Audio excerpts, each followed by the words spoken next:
Welcome to Doctor on Call with your host, Doc Griffin. The doctor will be with you momentarily. Our guest this evening is mixed martial arts fighter and internet podcaster Tara LaRosa. Advisory: during this interview, all participants will adhere to traditional combat guidelines. There will be no throat punches, strikes to the groin, or any move popularized by the Three Stooges. This includes wet willies, Hertz donuts, and purple nurples. Doc Griffin, paging Doc Griffin, you're needed in the OR, stat.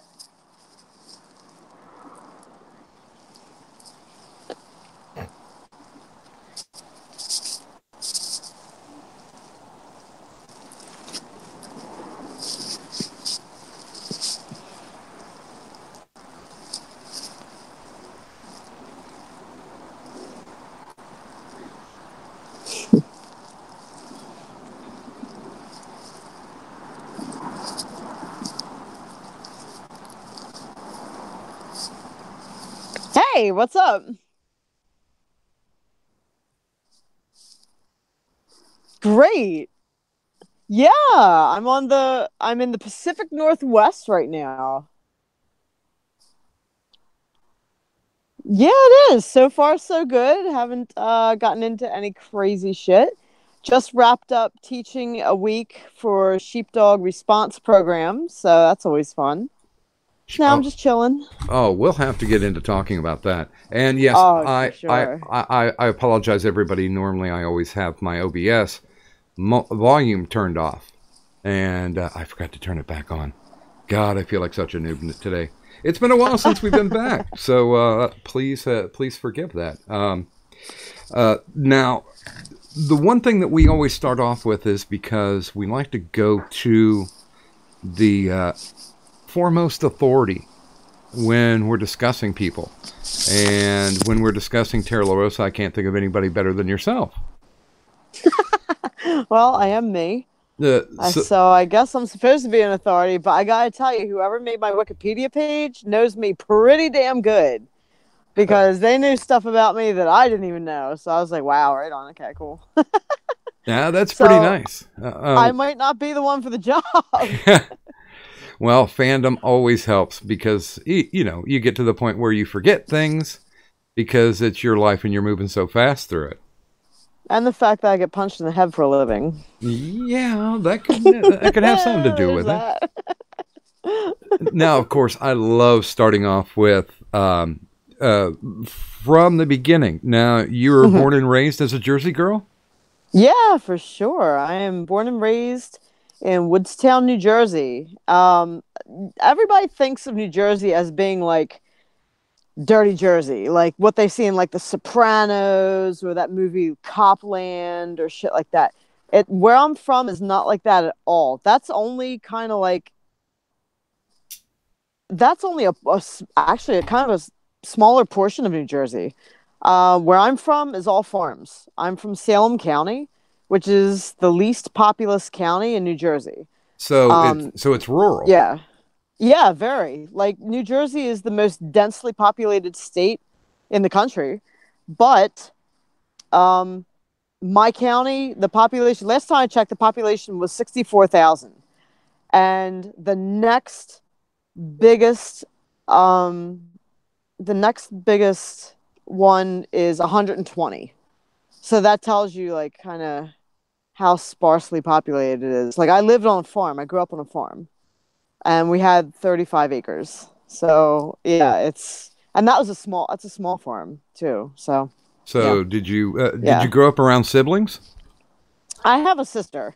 Okay. Yeah, I have one of those. So how are the chores split up? Oh, it wasn't like that. We didn't have like chickens and pigs and shit. We grew things. We grew like pole lima beans, watermelons, cantaloupes, Hmm. zucchini, peppers, shit like that. Yeah. And then we got into greenhousing later on into the 90s. Okay. My dad switched over full time into greenhousing, so we had greenhouses, and everybody's like, "Oh, a nursery, like rose bushes." No, no, no. Like, when you go to the grocery store and you see like a little potted plant, Like we would grow things we actually supplied Wegmans.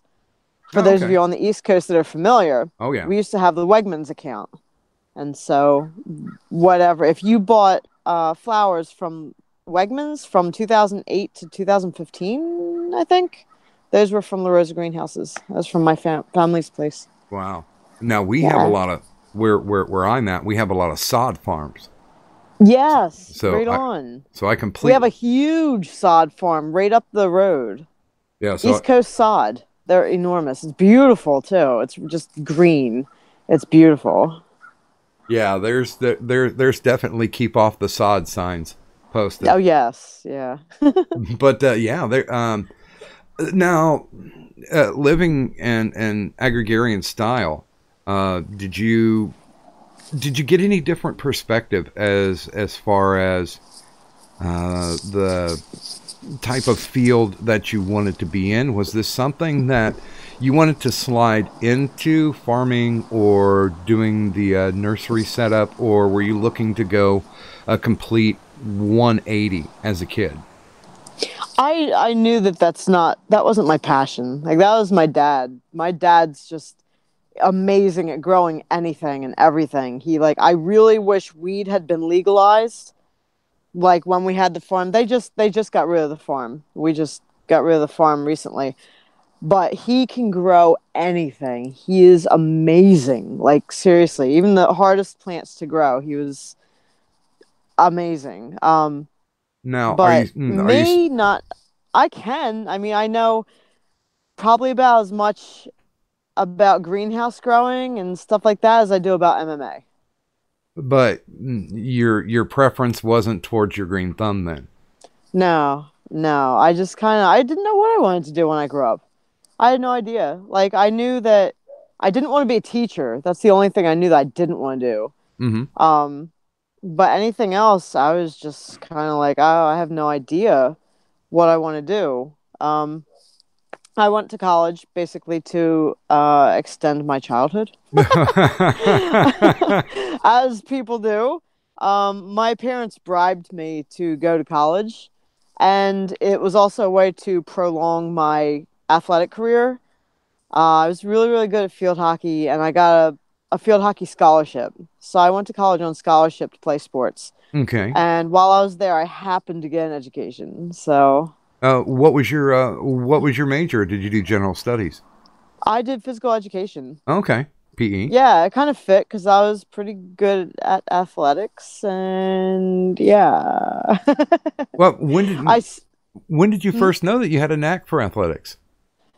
When I was a kid, apparently my mom told me that I was just very clumsy. I was a really klutzy kid, like 2, 3, 4 years old, like growing up, like I guess abnormally so. Mm-hmm. So she put me in gymnastics and dance for coordination reasons, so I could gain, better spatial awareness and balance and, body awareness, which worked out really well because after that, I did that from 4 to 6 years old. And then I can't remember what the hell else. I guess after that, I did stuff I played tennis for a year, and then I did just stuff like community softball and just random kind of stuff. And I was always very active I loved PE.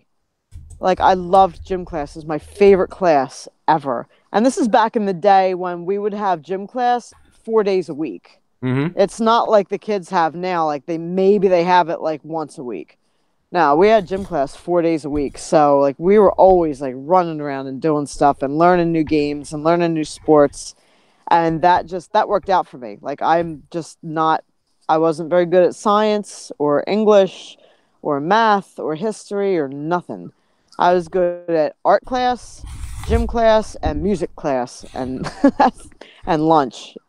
Now, just to kind of tie it in, because, current mores of the day kind of de-emphasize physical education or, in fact, socialization. Did you find that taking the athletic path where you have to be on a team, essentially, I hate using the phrase team building because it's been polluted by advertisers, but Did you feel that team building helped you adjust and socialize better?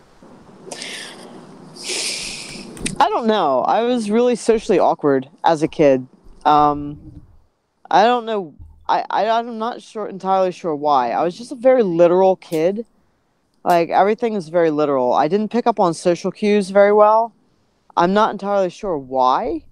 Like, I just didn't fit in. And then to compound that, I was interested in weird shit. Like I wasn't interested in like teen magazine, and didn't have like crushes on like the the hot boys on TV. Okay. Like I watched shows like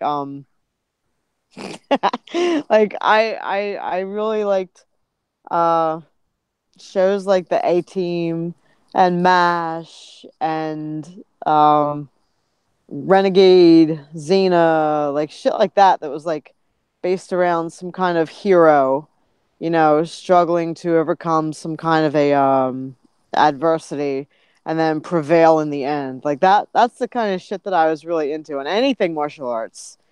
Anything martial arts. Chuck Norris, Steven Seagal, Jean-Claude Van Damme. Like that's the kind of stuff I gravitated toward. That's the kind of stuff that I really enjoyed. That's what resonated with me. Mm. Like I don't know why. I don't know why. And I always held the military in really high esteem. Like any kind of military personnel, I just thought that military was like the. Now, did you ever have a thought in your head that you'd like to be part of the military? Oh, wait a minute. I think we might have lost her.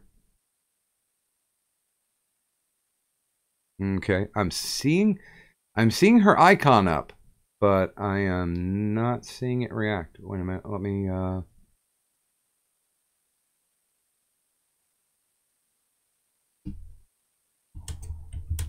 bear with me here just a second, guys. Once again, please stand by. We are experiencing technical difficulties. The problem is not in your set.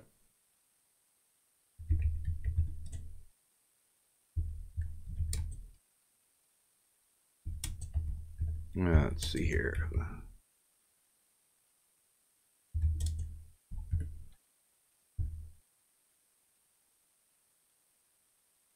Okay.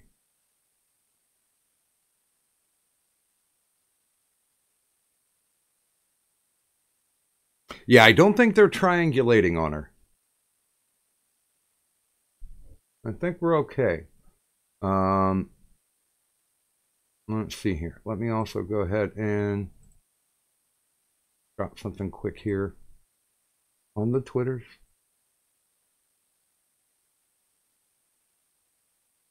Let's see here.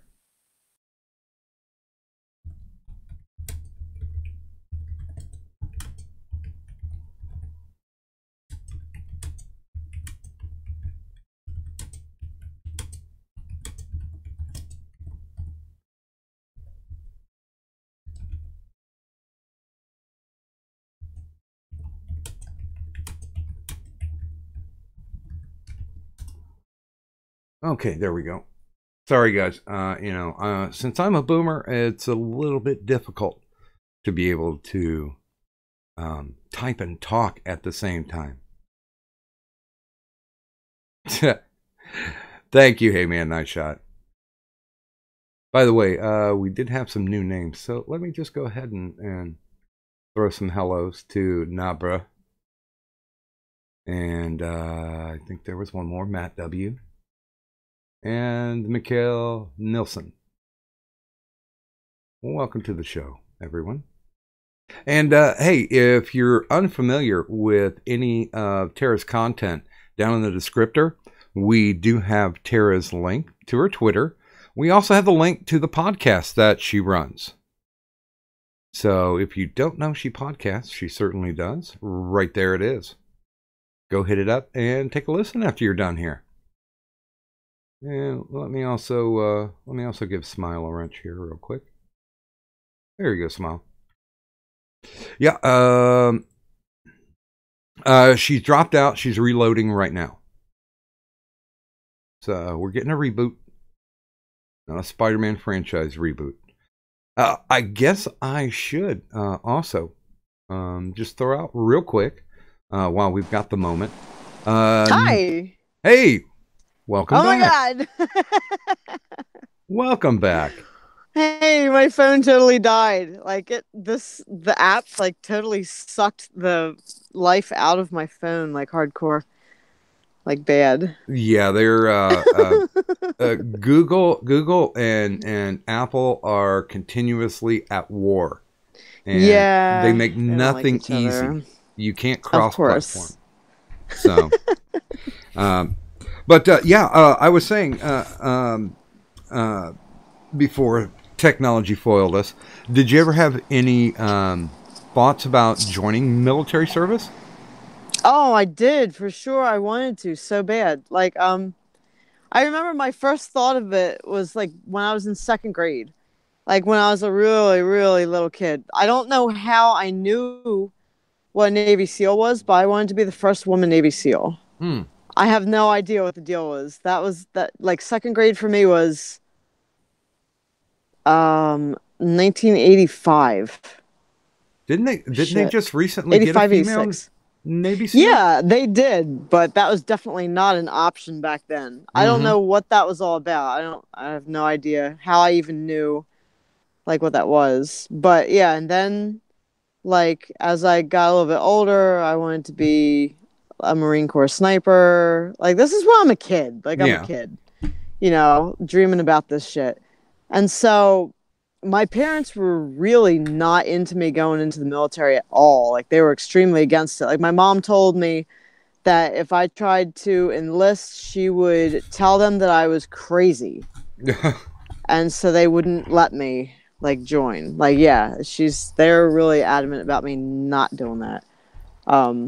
So how did they come to grips when you decided to step into the octagon? Oh, they weren't real jazzed about that either. I got into martial arts in my senior year in high school because I was like super athlete. Like I was like hometown hero. But I got into some trouble in high school and I got kicked out of all sports programs and any kind of after school programs. Like I got into like trouble with some shit, which was dumb because it was a freaking kid that told told the administration that I was like cheating on a test or some shit, and I got suspended and removed from all these different programs and shit, and it was bullshit. I didn't. It was not the case at all. So I didn't have anything to do, so I started hanging out with like, unsavory people, I guess what you would call unsavory people. But I knew that I needed to do something. Like my whole life from fifth grade until my senior year had been athletics. Everything revolved around athletics. Field hockey, and so now field hockey, and then basketball, and then softball. And so now that rug had been yanked out from under you. Yes, and so my cousin was a New Jersey state trooper, and he had a karate dojo with Shotokan karate. And so of course, I had my license by then. So I would go over there. And so I would do that. So I got involved in that for like, I guess that was my senior year. That happened in December. December of 95 is when I officially started training in martial arts. And then the next year I went off to college and I got involved in judo. Like I was playing field hockey. Mm-hmm. Like luckily, like when they decided to bounce me out, like they bounced me out of the play too. I had the lead in the play, or supporting lead. Yeah, like I was all kinds of shit. I was like super athlete, theater freak. I was in the choir. I was in like all kinds of clubs, chess club, ski club, all kinds of shit. Like I was like in everything. So I got kicked out of all that and it really sucked. But when I went away to college, like I had already gotten my scholarship was already like set. So it didn't matter. Like the whole thing didn't matter. So I went away to college, got involved in judo. And that's when shit became real. Like I started competing all over the East Coast and the Midwest, and yeah, that's So Shotokan was your gateway. yeah, very rigid, very not very applicable. I was going to say, all. what did you think of the actual style itself, the No. discipline? It's good for like kids and for discipline and stuff. And if like you like need a workout or something, I guess I don't know. But for like MMA or for actual fighting or for self defense, I'd say no. It's too rigid. It's too based on shit that doesn't happen. Like it's just no. Kind of like Aikido. Yeah. As long as somebody's running at you, it's effective. Yeah. It's too specifically. And of course, it's fucking raining. That's great. But there's a rainbow, so that's cool. So what was the appeal of judo and jiu-jitsu to you? I liked judo because it seemed a lot more practical, and it was either judo or cha-yan-ryu, which was another bullshit art. I did that as well. Like I did that for a couple semesters, like just on the side because it was only like twice a week. So I was like, well, after field hockey, I had nothing else going on, so I did that, and that was pretty much bullshit. But judo was pretty legit. Like grab somebody and throw them, put them on the ground, choke them, armbar, whatever. So judo is very similar to, I mean, you use judo and MMA. Like judo has saved my ass in several fights. Like, I'm not gonna lie. If I didn't have judo, I probably would have been in like a world of shit. So, yeah. So now, I just wanted to let the audience know that we will be doing a Q&A. We got started a little bit late, so we'll. Sorry. Hey, it's the technocracy coming after us all. Right. So we'll be starting that just a little bit after 9. So if you have a question, please make sure that once we get around to the top of the hour, that you go ahead and drop that question into the chat. And Tara said it's going to be an AMA, so you can ask it. You can ask anything. But I will say that there does have to be a little bit of politeness to things. So here's the deal. So if you're not nice to me, I won't be nice to you. And I'm really good at not being nice to people. So, 22, cool. 22 and 5 pretty much proves that. Yeah. Well, that's just, I mean, I have a particular skill that I've gained over a very long career, all that. See, I thought you were going to go into a Liam Neeson quote at that point. I was like, oh no, that's kind of corny. So, but yeah, there's that. So you get out of college, mm-hmm. and you're, I did go ahead and read the Wikipedia. It does sound like there was a laundry list of jobs, which, that happens to us all, especially when we're in our late teens and early 20s. Yeah. What gave you the focus? It basically all the jobs were to subsidize my fighting career. Because in the beginning, like my very first pro fight, which was in April of 2002, I made $350 just to fight, and then I got a $250 bonus to win. Oh, okay. Yeah, like welcome to MMA back in the Stone Age. And even that was a lot for back then. But I was kind of on the top of that card. It was the first all-women's show in the country. Yeah, so that was pretty wild. It was good. And I used to shoot MMA shows around here, the locals.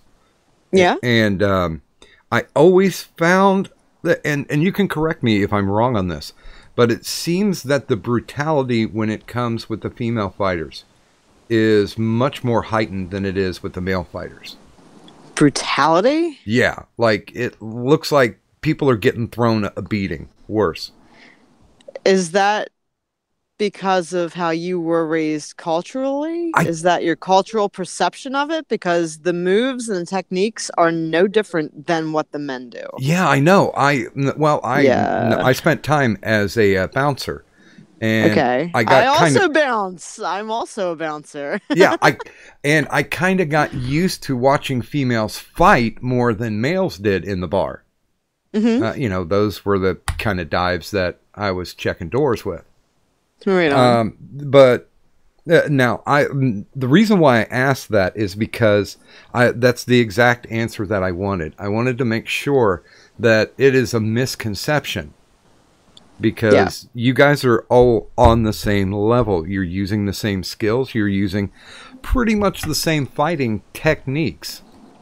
And I've heard, the reason why I bring this in is because I've heard more people say that, oh, you know, females fighting in MMA, it's way too brutal. There's a huge brutality to it that's not there with the men. And that's the reason I was kind of prodding you at that point to see what the response would be. Yeah, people that say that are retarded. Oh, is that politically incorrect? Fuck yourselves. No, I don't care. I'm also not politically correct, so if you're easily offended, you might want to tune out. Yeah, that's the thing that that has always fascinated me with, you know, fighting is legitimately fighting, and it doesn't make a difference what the sex is. Now, I'm honestly not much into the intergender on it, and well, there is a biological difference between men and women. And that's fact. I mean, facts don't care about your feelings, so suck it the fuck up if you're like big time feminists and shit. No, women. I don't think women should be fighting men. Well, I all. know you had a very vocal stand when the whole Fallon Fox thing came down the line. It was. I kind of danced around the issue for a long time, but the conclusion that I finally came to was that I don't mind the transgender folks in the sport at all, as long as you disclose what you are and what you were. Especially in her case, where she had gone through a large majority of her life as a man, and then went through the change. Like, she had even fathered a child before she went through the change. So, like, structurally, like physically, she was already developed as a man before she transitioned into a woman. I don't have a problem with it as long as the opponent knows about it and still says, okay, cool, let's go. But the opponent needs to have that option. That's my stance on it. Yeah. Like, the opponent needs to be able to be like, no, I don't think that's not a great idea. No, I'm not going to do that. I mean, because there's chicks that, you know, she beat, and then there's Ashley Evans Smith that beat the shit out of her. So, you know, I mean, it is possible, you know, for her to lose, whatever. So it's like, I don't have a problem with them actually fighting. That's fine. But disclose your deal. You know? Yeah. Like, I've had, like, after, I don't know if that was right after that happened, but I had to, like, they started implementing gender checks. What? I'm not kidding. Like, I had to, when I went to get my pre-fight physical, like, for women, like, you have to go and get, like, well, I mean, you go and get your medicals done anyway. You get, like, your blood work, and you get your dilated eye test, EKG, CAT scan, shit like that. They did an OBGYN exam to make sure that I was a chick. Like, they implemented this for, like, a brief time when all this shit started going down. It was highly uncomfortable. So you would say it was too far then?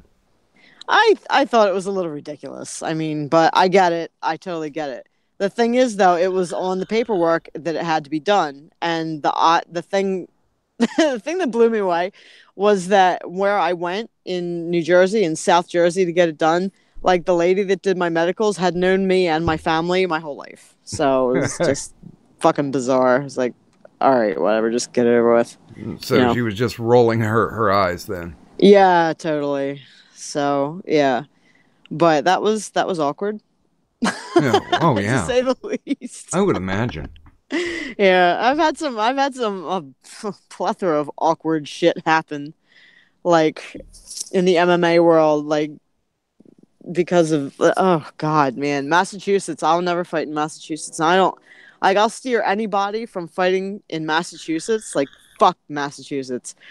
The doctor up there was a dirty doctor, and before the fight, when they're doing the pre-fight medical exam, this is like once you arrive at the venue and they check like your bone structure, make sure you don't have like any fractures beforehand, and like your like basically are making sure that you're healthy enough to step in because weight cutting and stuff. Sure. The doctor said that we had to do a breast exam. I was like, excuse me, what? That's not on any friggin' medical application at all in any state anywhere or any country. I've fought all over the world and that's nowhere. Even the most stringent, New Jersey is the strictest strict athletic commission, and they don't even require a breast exam. But if they did, then you should have that done by a medical professional like an OBGYN and not at the fucking show, because that's retarded. Well, and that should be in the paperwork too. Yeah, for your pre-fight medicals. So we got there, and this doctor was checking us, did like our blood pressure, did like check to make sure that we weren't like totally dehydrated and dying.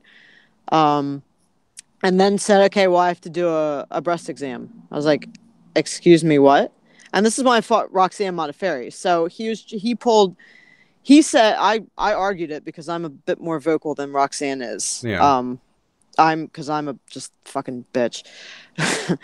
So I was like, excuse me, where is this on the medicals? Where does this say that has to be done? We argued for about 30 minutes, and he said, bottom line, if you don't let me do a breast exam, then you're not fighting, and I'll make sure that the fight is canceled. Oh, jeez. Yep. So he made us go into the women's bathroom, and he felt us up. Now, not to get too sticky on this, but me too. Can you? Yeah. So that's my story. Can you can you tell that it wasn't legit when it was happening?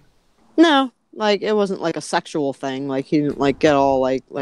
Well, at least I wasn't exactly looking, but like I was just not jazzed about the whole thing. Really fucking annoyed. Well, and I'm reasonably sure that if somebody punches you real hard in the boob, it's not going to cause cancer. No, it's really not. Yeah. No, not at all. And really, what are they going to do if they did feel something anyway? Then what? They going to make us go get a mammogram? Like last minute, like what are you going to do? Are you going to call off the fight based on you felt like it? Like what? Because just the way that they check, like with hands or whatever the fuck, is not accurate. Like it could be a fucking calcium deposit or something. Like, the only accurate way to do like a breast exam is to get a mammogram. Yeah, it's been around. It's been around my family. You legit have to get a lumpectomy.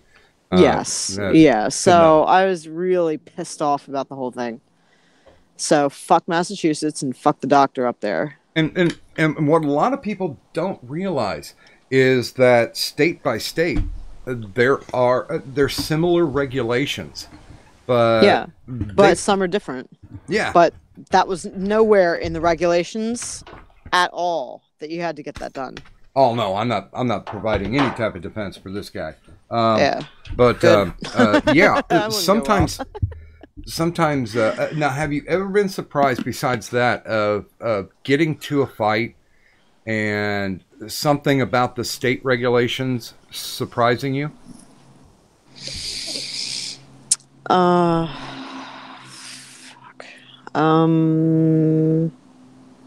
No, they pulled some bullshit on me in Japan. When I fought in Japan in 2013. I fought Rinda Kai for Pancrase. Like, I know that Japan likes to fuck with you, and she had the title for Pancrase. Mm-hmm. And so they came into my locker room, and like I shared a locker room with guys anyway, and they were fucking with some of the guys, telling them that, oh well, you can't wear those shorts because they don't have a drawstring. Like, they were fucking with them that way. Like, they would have to scramble real quick to fucking find shorts with a drawstring, which meant that the shorts that you brought with you that had all of your sponsors and logos all over it, you couldn't use, which is nerve-wracking to begin with. But with me, all my shit checked out, and they told me, oh, no up kicks. No up kicks. What? Like, last minute. This is like 4 hours before the fight. You know, what am I going to do? What can I do? I'm in fucking Japan. Like, I'm there. I made weight. Everything else checks out. I'm good. But, oh yeah, by the way, no up kicks. You know what? I just figured, you know what? No big deal. I'm just going to roll with it. I'm not going to let this become a thing. You know, just going to blow it off. I don't need up kicks anyway. Son of a bitch. In the last round of the fight, it finally went to the ground. Mm-hmm. And the way that she came in and hovered over top of me, I could have upkicked the fuck shit out of her and probably knocked her into the 6th row. Damn it. So yeah. Essentially, they were playing to her strengths and getting away from her weaknesses. Yes. Yep. So that was tough, but you know, what are you going to do? Is what it is. I still think I won that fight. Yeah. They gave the first round a 10-10, the second round a 10-10, and then the last round a 10-9 for her, which is horseshit. So, whatever. Well, once again, you were in Gaijin country. I have several friends who have actually professionally wrestled over in Japan. I know it's a different thing, but yeah, they pulled that same Gaijin shit on them too. Yeah. So, but it is what it is. You know, it makes for a good story, I guess. Well, no. But just know what you get into. Like, I knew that if I went over there, I knew if I fought in Japan, you have to finish. Like, if you go to a decision as an American, as a Brazilian, as anything other than Japanese, you're going to lose. Yeah. You have to finish the fight. You have to either knock him out or you got to tap him out. Like, I knew that going into it. So it's whatever. I left it to the judges, and it is what it is. Yeah, well. So. I mean, at least you got a free trip to Japan out of it. Oh my God, the food is amazing. Dude, I would go to Japan just for the food. When you cut weight and when you have to restrict your diet for like 20 to 25 years, food becomes a big deal. So, well, I love food. I'm a food connoisseur. Well, let's talk a bit about that. Draw me a parallel as to when you're in training as to when you're not in training. What are the foods that attract you in both categories? Okay. I mean, I go through my phases and stuff.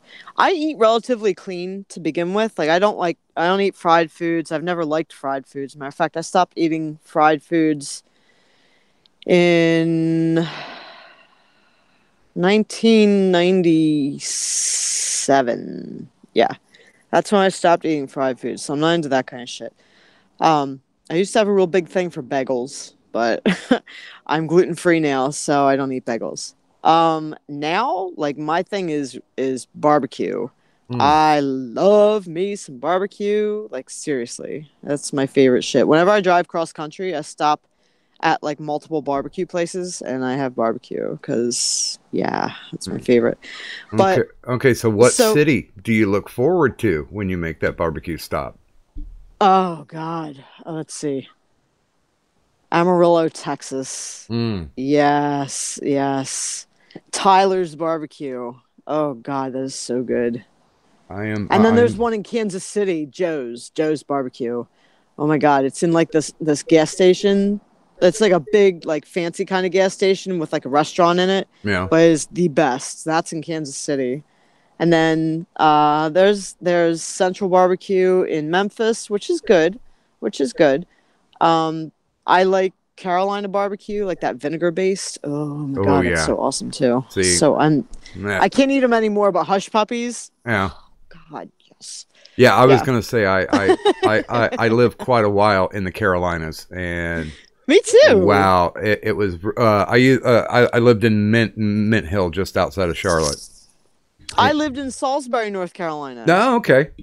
Yeah, And so dude. we kind of had to drive up the state to get the good barbecue Mm-hmm. because there were so many people from so many other places that populated Yeah. Charlotte Yep. that, oh yeah, Yep. you had to go on the outskirts to find the good stuff.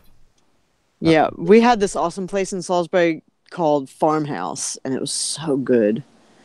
Oh God, it was so good. Then there's this also like a chain. There's a pretty good chain down there called, I think, Smithfield or Smithfields, whatever. But they have this shit called Brunswick stew.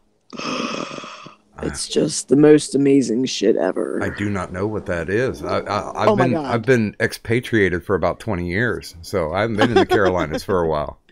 Yeah, Brunswick stew, if you ever get a chance. Like, they also had it in Missouri when I lived in Missouri.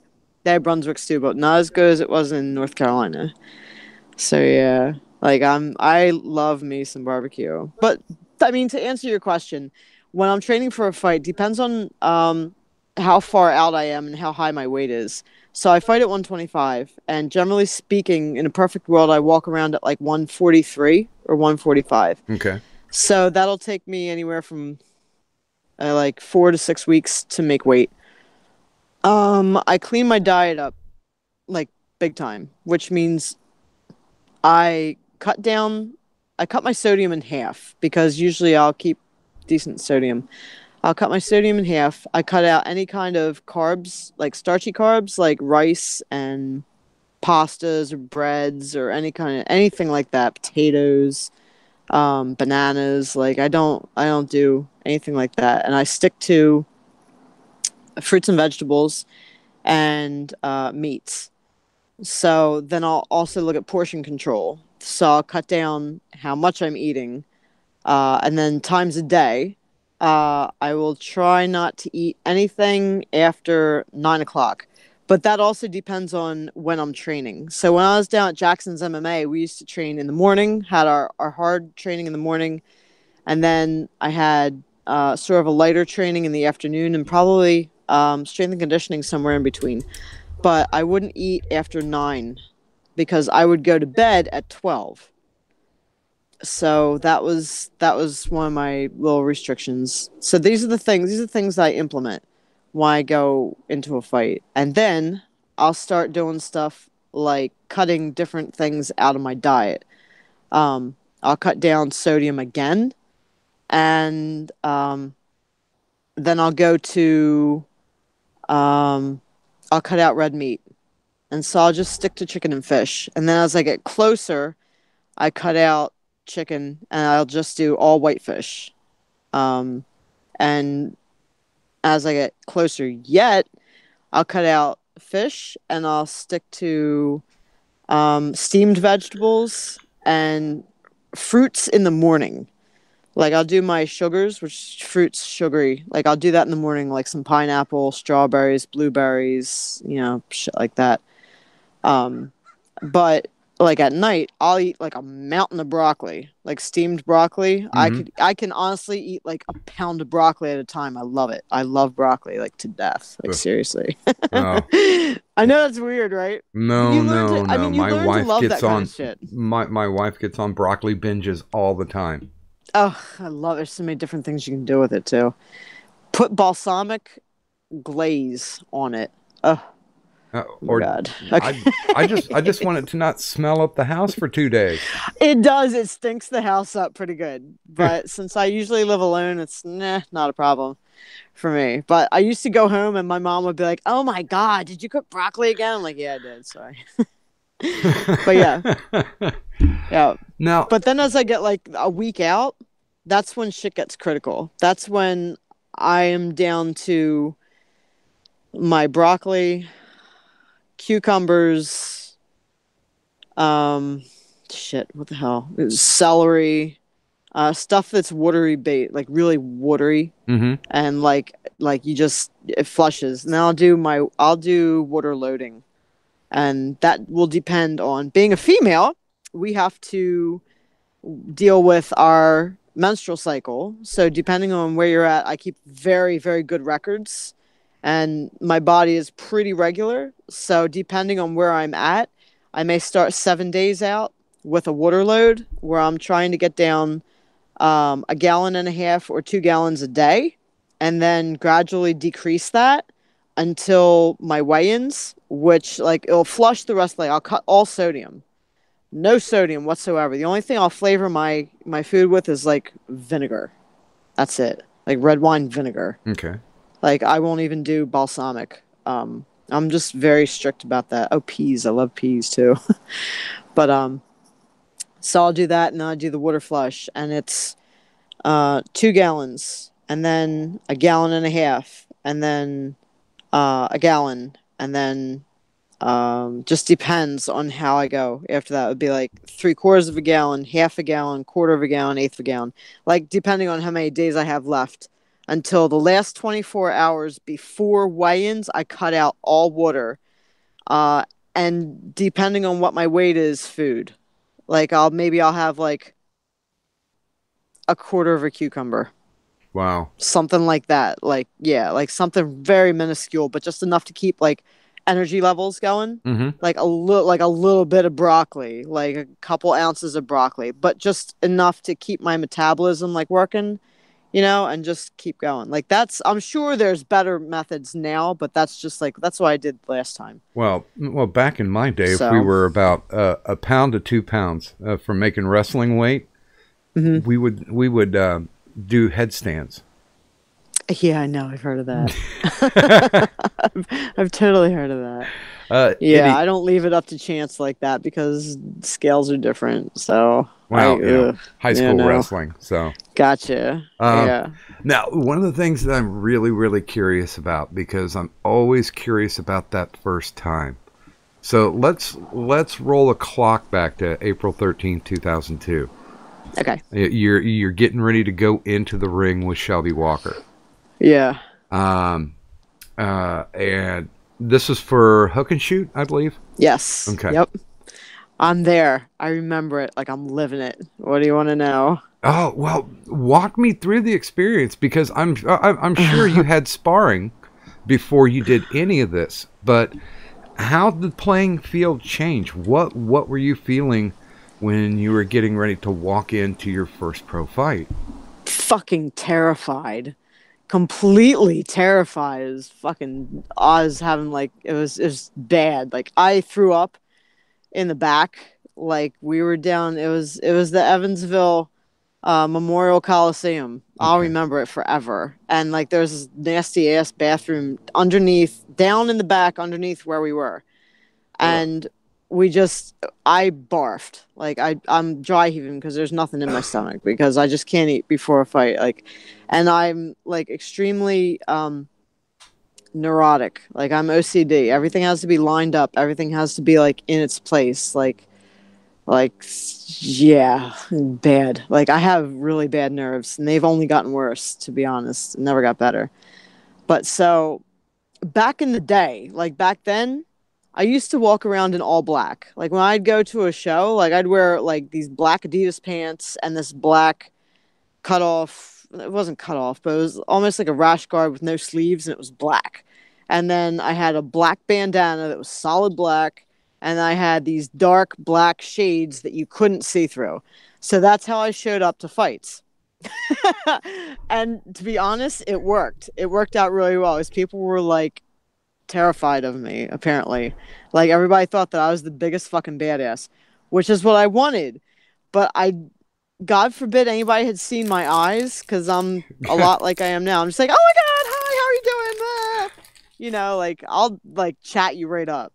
So that was just like my barrier, like having the shades, and I just kept that whole persona, like, and just didn't change. I had good poker face. Well, and people were apparently very intimidated by this, which worked to my advantage because I mind fucked the hell out of some people. Well, and you can really, I mean, it's a physical sport, but you can never underestimate the power of the psychological advantage either. I'm really good at the psychological game. Like that's something that I've really put a lot of time and effort into. Like I'm extremely good at that. I've that's something I always was from the beginning, because I knew what affected me. You know, I knew different things that affected me, and so I figured, well, I'm not that weird, so it must affect everybody else maybe about the same way. So I would implement things that I knew would intimidate me, and I would use those tactics.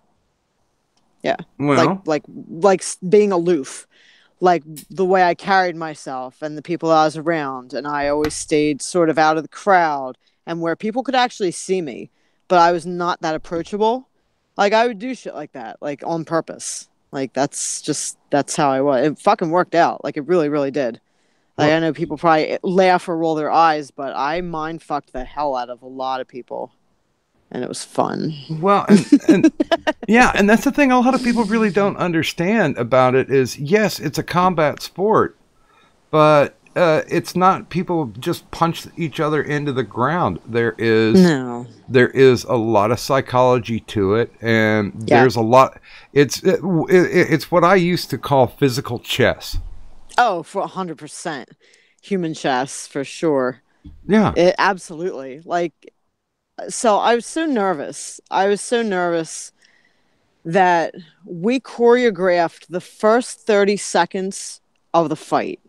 Like, and I did this over and over and over until I didn't have to think about it, because I was so damn nervous I would blank out and I couldn't think. Like I couldn't get it together. So what I would do is I was in my corner, I came out across the cage and I touched gloves, took one step back, and then stepped to my right. And I started to circle. I circled 180 degrees so that my opponent's back was to my corner. As soon as that happened, I assessed where we were in the cage, if we were still in the center or if we were more to the side, and if the cage had like a little like an inner ring around it, like on the mat, Mm-hmm. like on the canvas. Sometimes there's like a where the logos are, Sure. or like there'll be like a border or something.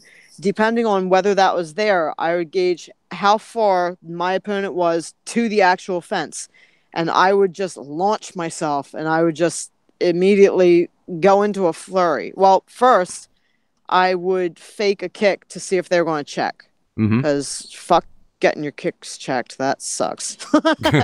So if they didn't check a kick, I was good to go on kicking, and I'd throw a cautious combination to see what they were going to do. Were they just going to block, or were they going to return?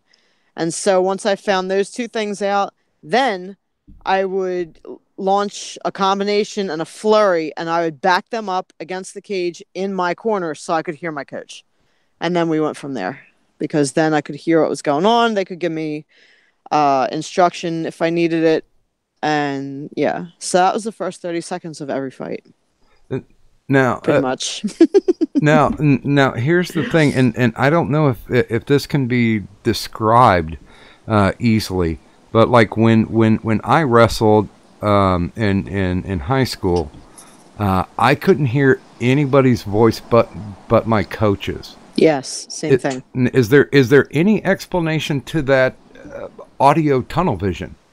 No, I don't know. I made sure that I could hear, like I had worked with my coach. Like that was something, especially when I was changing camps. I wanted to make sure that I had time with my coach, like giving me instruction or yelling or something in the gym, so I could learn to pick their voice out of a crowd, because shit can get crazy. Shit gets really, really loud, especially when the crowd is popping. Mm-hmm. You know, and especially since I always fought later on the card or I main evented. By then, the crowd has, especially if there's a beer garden, they're drunk and they are loud and shit's going on and all kinds of stuff is happening. So I wanted to make sure that I could always pick their voice out. And I've always been able to, some better than others. I gotta tell you, one, Eddie, like, okay, so I was with Philadelphia Fight Factory. It was really hard to hear one of my head coach. There's just something about his voice that had a trouble picking up on. But Eddie Alvarez was on the team. Okay.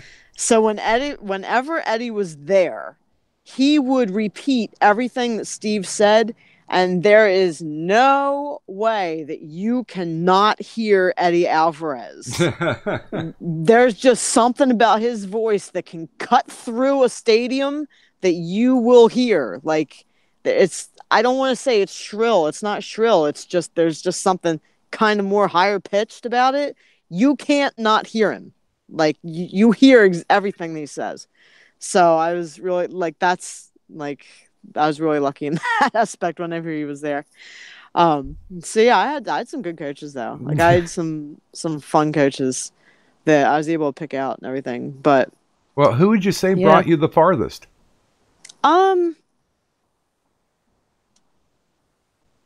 Honestly, my beginnings at Team Rock in North Carolina. I was under Greg Thompson was the head instructor at the gym, and then Spence Itor Knupp, which is his actual name, Spencer. He put a lot of time into me. Like, he spent a lot of time training me when I was in the gym. So I always say, I blame Spence. He's the one that built me.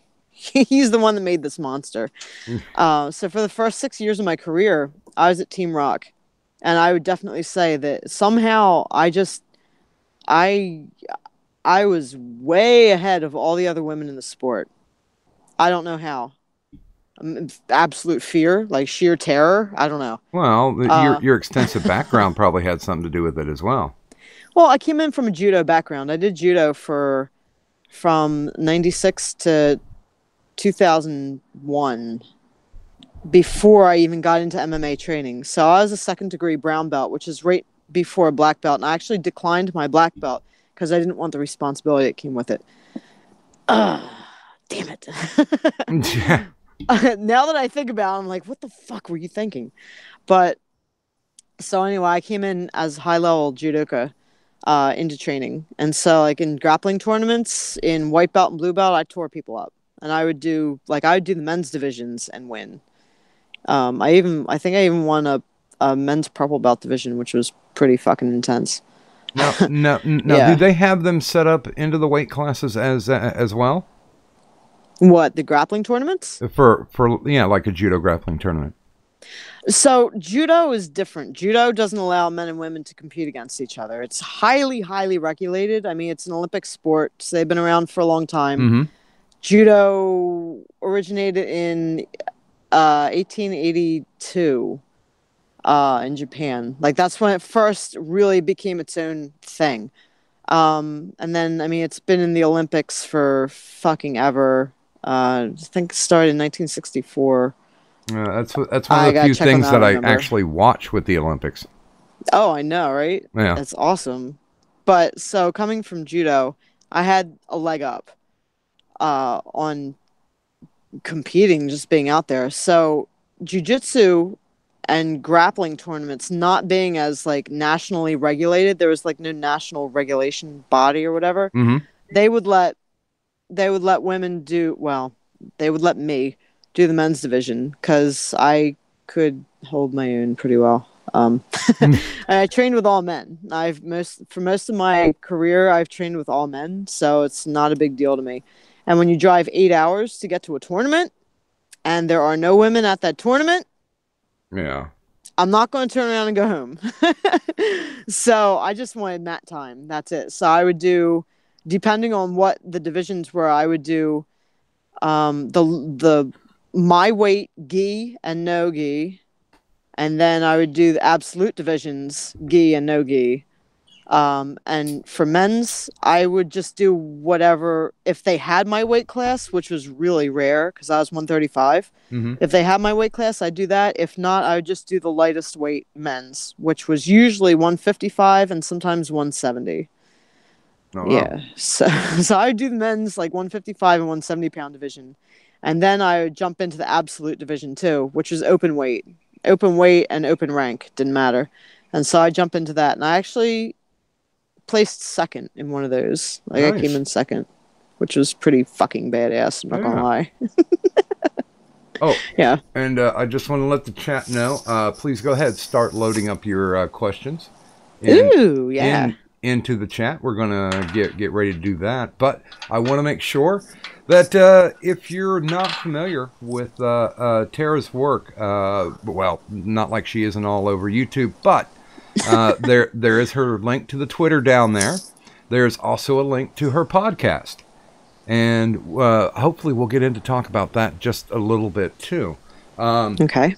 But so as it goes forward, at what point do you say, okay, well, my passion is my career now?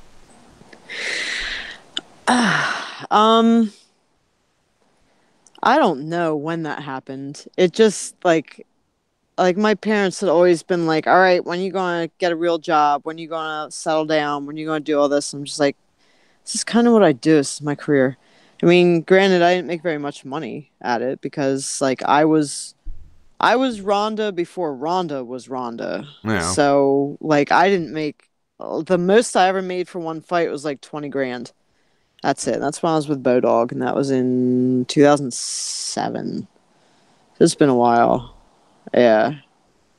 Yeah, but would you ever entertain going into a predetermined sport like wrestling? Oh, pro wrestling? Yeah. Yeah, dude, that would be so much fun, but I'm too old now. Like I'm 41. Like I have no experience in it. And like even like Shayna Baszler fast tracked like big time. Like she ate, slept, and breathed it. She loves pro wrestling and always had. So she kind of had like that whole thing going on. And she got into it, and she was in the indies, on the indie scene for like 2 years. Mm-hmm. And she really got in touch with the right people, and they were able to push her and help her, and she had amazing training. I mean, she had Josh Barnett like training her, and like constantly he built her. Like he did really great. So I mean, there's a lot to pro wrestling. It's like jiu-jitsu, to be honest. You have to know how to read your opponent and like what they want you to do, you know, and you have to play off of each other. So I mean, while it may be predetermined, you still have to, like, when somebody comes off of the, like you bounce somebody off the ropes, like you have to know, are you going to like drop to the floor and they're going to jump over you and go hit the other ropes, or are you going to like boot them in the face? Are you going to clothesline them? Like, you have to know how to read that kind of shit and do it on the fly. So like it's kind of like a jiu-jitsu tournament, like being able to read, like when somebody throws a triangle up on me, I need to know the defense, and I'm going to guard pass, and then what are they going to do? So it's kind of like a jiu-jitsu flow roll kind of thing, if people that are watching know what that means. Yeah, so it's really a lot like that, and there's a lot of psychology that goes with that as well, because think about it, there's no talking. Okay, except for like gestures to the crowd and like gestures to each other in the ring. So you have to tell a story through your movements and through the moves that you're doing. Like you start up, and you've seen shitty matches. You've seen shitty pro wrestling matches where it just doesn't make sense and people are herky-jerky, and it just sucks. And then you've seen stuff that's like, oh my God, that's fucking crazy. Holy shit.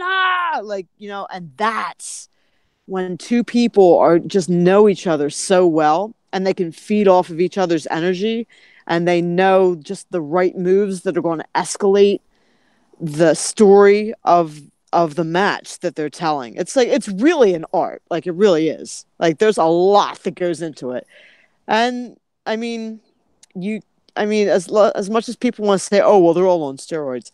Yeah, well, steroids don't make you look like Triple H. Like, you have to put a lot of work into that shit to look like those guys, that are out there.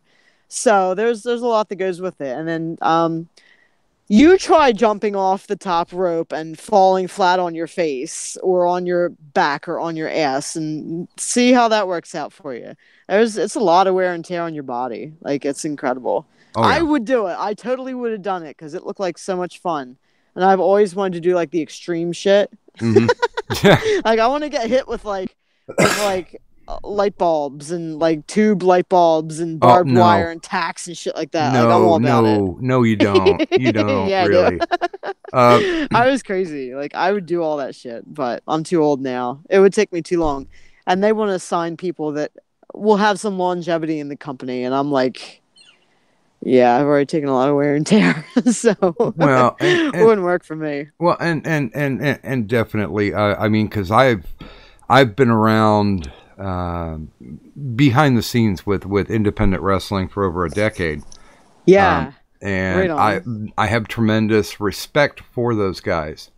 Yeah. But, you know, when they bring in names, it's usually a flash in the pan. Either there's going to be total devastation going on, or or it's going to be putting on a jobber clinic. Yes. And Yep. I would not like to see you in one of those matches, because I've been around when the tubes are breaking and when the tacks are flying. Oh yeah, I'm a nutty bitch though. I like that kind of shit. Oof. Like I'm kind of, I don't want to say I'm masochistic, but well, you know, shit, things, reasons, people, you know, whatever. Well, you know, if you're basically set to understand pain and what it does, then I don't necessarily call that masochism. You know, I call that hedging your bets. Yeah, it's more like an ordeal, and can I survive it and kind of get through it? Like I like the challenge. That's why I love MMA so much. Like I love the challenge of it. I like the ordeal of it. Like I like to see how much I can push myself through and still come out, you know, successful. How much can I take? Like that's been my saving grace, because I'm a fucking head case, like completely. Like seriously. So like that's whenever I got shit going on in my world, like some crazy shit spinning out of control, I turn to the sport. Like I turn to MMA, and like some crazy train, I'll go run 7 miles or some crazy fucking shit, or like just hit the bag or sparring. Like seriously, pick it up in sparring, or like just do every single class, or like have other people come in at various points of the day and also train with me. Like I'll push myself like really, really hard, you know. But that's just, I think that's also what set me ahead of a lot of people early on, because I was mentally very, very tough. Like I'm just a gritty bitch anyway. Like I can take a lot of punishment. Well, and Just I'll be nuts. honest with you. You know, when the guys tried to get together and say, "Hey, you know, we got this boxing card is coming up," I'm just disaffected by boxing, because I've never had a fight where I'm standing there trying to knuckle up like Jack Dempsey. I think boxing's corny. Yeah, Like, I'm not into it. It's so stupid. You're yeah, gonna I punch think each it's other in the head till somebody falls down. That's dumb. yeah, Like I think it's out of date. it's so one dimensional. Like compared to MMA, like I can't imagine just throwing hands. Like I can't clinch, I can't knee, I can't elbow, I can't kick, I can't utilize takedowns or the ground. Like it's just so restrictive. Yeah, And talk about brutal. I mean, you want to talk about MMA being brutal? At least in MMA, I can tap out and be like, okay, you got me. That's enough. I'm good. You can't do that in boxing. You got to keep getting back up until you're brain dead. Yeah, like fuck that noise. I'm good. That's dumb. yeah. Like, I remember back you in you wonder why boxers can't fucking talk and they drool all over themselves and shit. Like, yeah, well, you know, it's a hell of a lot more brutal than MMA. Like MMA is humane. yeah, Like I'd rather be choked out than knocked out. yeah. I think the farther you get down the road with MMA, you'll see less occurrences of CTE, like you see it Yeah. proliferating in boxing. Yeah, totally. But yeah, I do remember, God, it was probably 93 or 94 when I saw my first MMA fight, and I'm just like, this is beautiful. Yeah, right? I like Beautiful this much better. destruction. Uh, Yes. Do you remember the first time that you were in the audience or spectating for an MMA fight?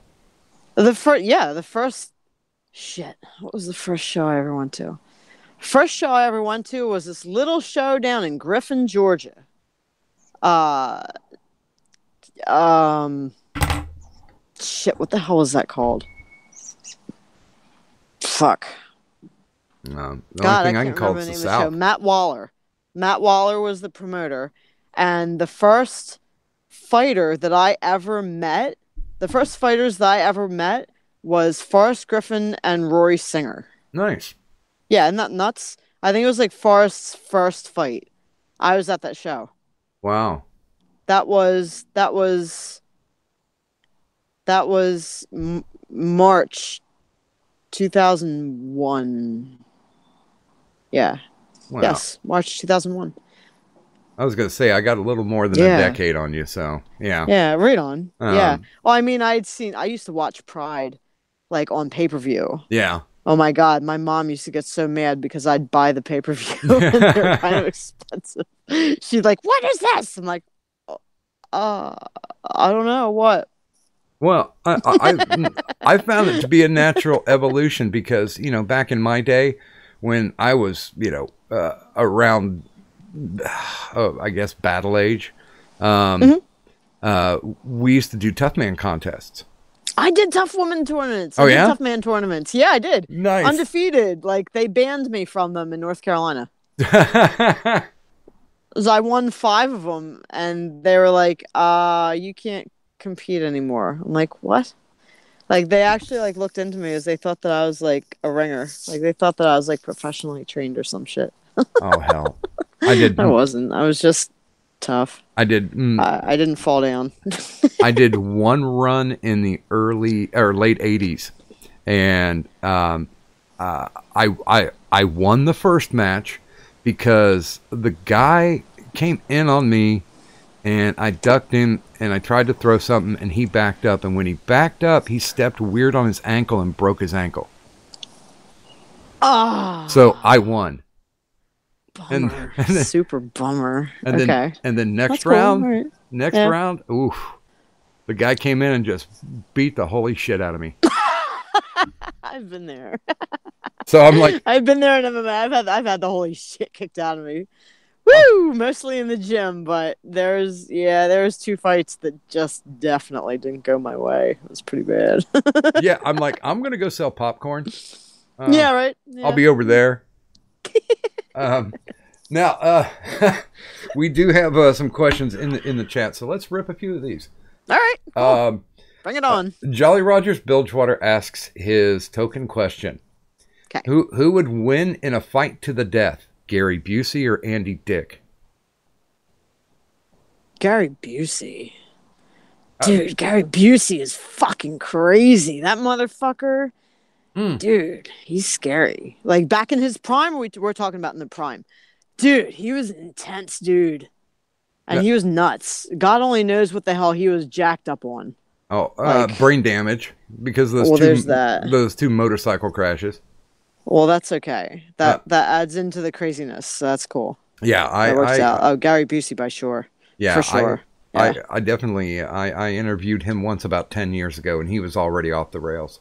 Right on. Plus, I mean, Point Break. Hello, Point Break, and then Under Siege. Dude, those movies were fucking outstanding. What was the other one he was in? Oh, it's that other one with, was it Ice-T? He did Ice Cube, Ice-T. He did Predator 2, didn't he? Did he? Yeah, he was the bad guy in yeah. Predator 2. He was also a bad guy in Lethal Weapon. Yes, dude, I love him as a bad guy. He's so nuts. Mm-hmm. He's so fucking intense. Big Gary Busey fan, like big time. Hell yeah, cool question. Yes, more like this. Yes. Okay, now I hate to say it, it was coming. Now, what some people may not know in the chat was that Tara was very instrumental in helping to set up the fight between Tonka Saw and Andy Worski. Oh, for fuck's sake. Yeah. We're going to go there? All right, fine. Go ahead, whatever. Yeah. Yeah, that's... And if I can just give my opinion just real quick. Sure. You came in and you said, oh, you guys want to fight? Okay, I'll be back. And like 15 minutes later, you came back and said, okay, the fight's set. You could hear the sound leaving the fucking room on both on both streams at the same time. Really? Oh yeah, that's crazy. I didn't pay no attention. Yeah, whatever. Both of them were just flat blasted because I'll be honest with you, I think they were trying to run this for as much publicity and views that they could get, and then somebody walks in and says, okay, you guys want to be big boys here? I didn't think anything of it. Like when people talk shit like that, like remember the kind of people that I'm around, like MMA. Mm-hmm. I'm around I'm around fighters. I'm around people that want to do this, that want to fight. That really, that's what we do. So when people talk shit like that, I'm like, I can make that shit happen. It's easy. I know so many people everywhere in the entire. I was going to say country, but I know people all over the world. I can make a fight happen anywhere. It's easy. Yeah. And then they got arguing. Like somebody was arguing in Tonka's chat or whatever it was about how, oh, it would take like 3 months to set up. No, it would take 6. Blah, blah, blah. I'm just like, dude, it'd take 5 minutes. So I went and did it. I didn't think nothing of it. Like I had no. They wanted to fight, right? They wanted to fight. So I was like, all right, this is how it works. Here you go. Yeah. So I just called up a buddy of mine in Tennessee where I knew the restriction, like the commission wasn't like super fucking strict. Yeah. Because I wanted to make sure they had like decent rules and it wasn't like a bunch of hoops they had to jump through. Like New Jersey's a pain in the ass for amateurs. So is Pennsylvania. So I knew Tennessee was pretty good. And I thought for some reason one of them said that they wanted to fight in Tennessee. I was like, oh, that's fucking easy. Yeah. So I just called up my buddy, Tim Loy, and I was like, hey, got these guys. They hate each other. They're YouTube draw, and they want to fight. You got room on your card? He's like, yeah, sure. All right, sounds good. I was like, okay, cool. Yeah. Done deal. It's no big deal. Like, nothing. Yeah, I want to get Tim on the show, too. Okay. Just to talk about, modern MMA and running. Oh, he's awesome. And running the promotion. Well, I've heard a couple of his interviews, so yeah. He sounds like a pretty straight shooter. He's a good dude. He's a very cool dude, like for real. Okay, yeah. So I guess I'll get to the question. All right. Church of Failure asks, what is your current feeling regarding the whole Tonka Warski and how it shook out? After that whole fucking thing went down, I divorced myself from all of it. I will, you know what? Let me tell you.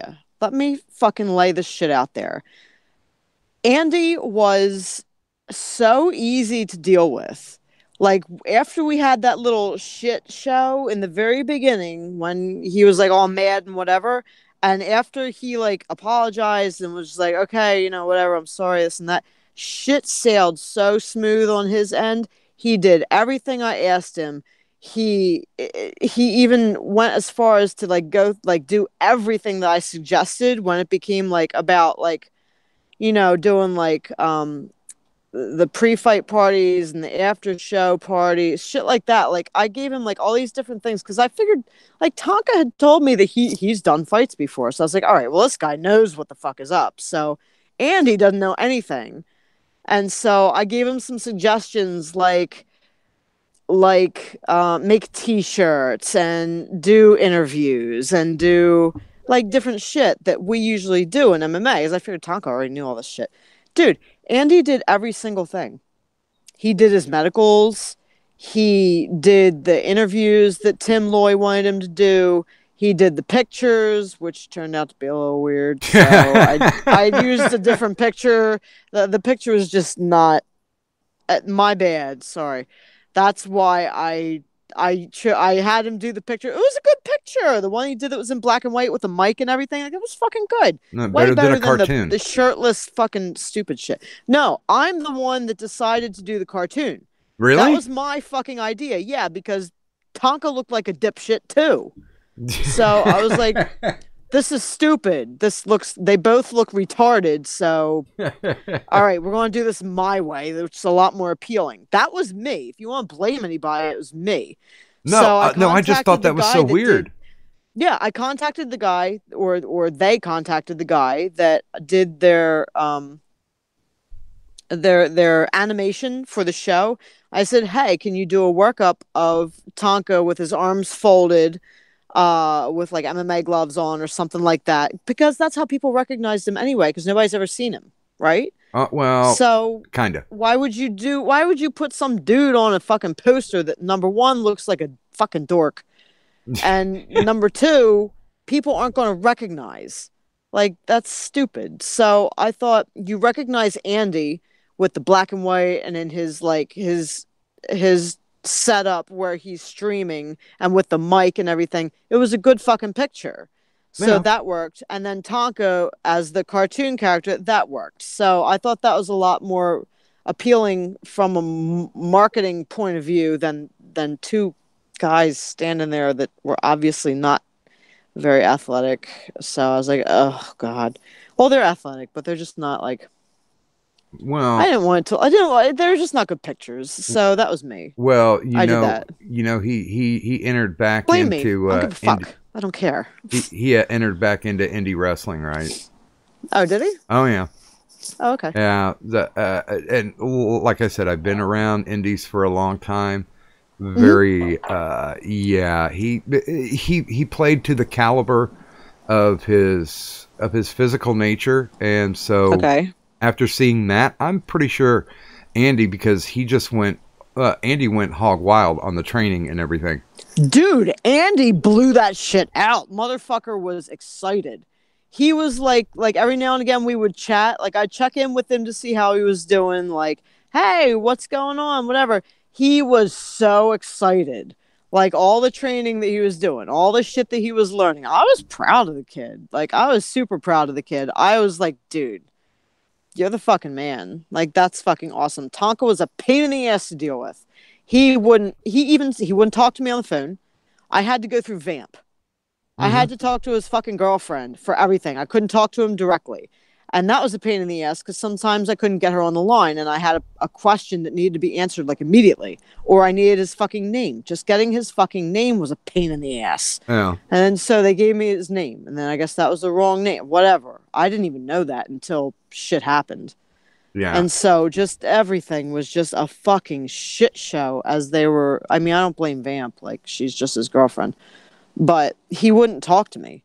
Like, I tried calling him, I tried texting him, I tried invading his fucking YouTube fucking channel. Nothing. Like, he wouldn't, like, he, like, totally cut me off. I was like, okay, all right, you fucking weirdo. Yeah, he's working under the Robbie Vio name now. Whatever. But, good luck to whatever the hell he's doing, because, do your thing. By the way, whatever. This isn't a question, but Sam Stutler says, Tara, what little you got done on that was you. And thanks for putting on a master class on how to book. I look forward to applying what I have learned. It was not in vain. Cool. Right on. I mean, when it comes to like MMA, really all you have to do is approach a promoter. I mean, know the levels of if you're the one that's setting up a fight, approach the matchmaker or the promoter. Say, look, I have this guy, I have this guy. This is their training levels. They want to fight each other. Do you have room on your card? They'll say yes. They'll say no. Whatever. If they say no, you go find somebody else. It's not that fucking hard. Like, It's not that fucking hard. Like, seriously, make a phone call. Yeah, Promoters are lazy. Promoters are fucking lazy. If you come to them with a fucking fight, they're all over it. They will jump all over it because matchmaking a whole show is a pain in the ass. That's exactly what I was gonna say. Yeah. Yeah, seriously. you're gonna bring me a Happy Meal. Okay, fine, I'll eat. Yeah. Especially something like that. That they both had a really great following on YouTube, so that could have been monetized like big time. Like both of them could have made big fucking money off of that if they both did it right. Like Andy did it right. I think Andy did a great job. They both could have made massive money. Well, for an amateur fight, for your first fight, they could have both made like I don't know, 6, 8, 10 grand. Like, I don't know. Well, that's unheard of for a fucking amateur fight. Like with just monetizing shit and like getting a percentage of the ticket sales and selling t-shirts and doing a after fight party and doing like a signing or an appearance, and there's so much shit that you could fucking do, you know, to do that. Some people just don't know, or they don't want to, or whatever. Well, and I know there was a loss reported by Valor of about $6,000, just because once Tonka backed out, they lost those pay-per-view sales. So I didn't hear that. I didn't know that. I haven't talked to Tim. Like, so fuck. Tim kind of took a bath on that, and yeah, totally. And well, I tell you what. Let's go ahead and just hop to the next question because really something else. Yeah, because there's I've had nothing. enough of this shit. Yeah, there's nothing there. Yeah. Gulf City Outlaw asks, do you have any upcoming fights this year? Or is there a fight that you're aiming for that somebody should not miss? I had one that I was working my ass off like from November to set up. I had one and then it was scheduled for March 27th and then like shit drug on and on and on. And things finally were getting underway, that things were finally getting set up, and I was supposed to get a contract like 6 weeks out. And that's when the gym that I was teaching and training out of decided that they were going to cut their MMA program and that all of the fighters there had to go find training elsewhere. Oh. And that was about 2 or 3 weeks ago. So fight got canceled. Fight's canceled. Well, that sucks. Yeah. So I was set to fight. March 27th, and yeah, there's that. What are you gonna do? Now, is there story of my life? To be honest, really, like that's just how a lot of fights shit happens. Kind of a hurry up and wait principle. It's a pain in the ass. Yeah. I don't know how I made it this far. Like how I made it this long. Like people stop fighting. Not because they get burnt out or not because they lose or they get tore up, but because of the fucking politics. Because nobody can fucking tolerate it. It's such a shit show. The sport behind the scenes is the biggest fucking shit show. Mm-hmm. Like, you guys think, like, if you follow me for political reasons, you think politics are a shit show? You ain't seen nothing. Get into MMA. It will eat your soul. I have no soul. Like, I'm completely burnt and hollow. Like, I sold my soul fucking years ago. Like, no. You want to be burnt out on life? Get into MMA. It'll fucking kill you. Yeah.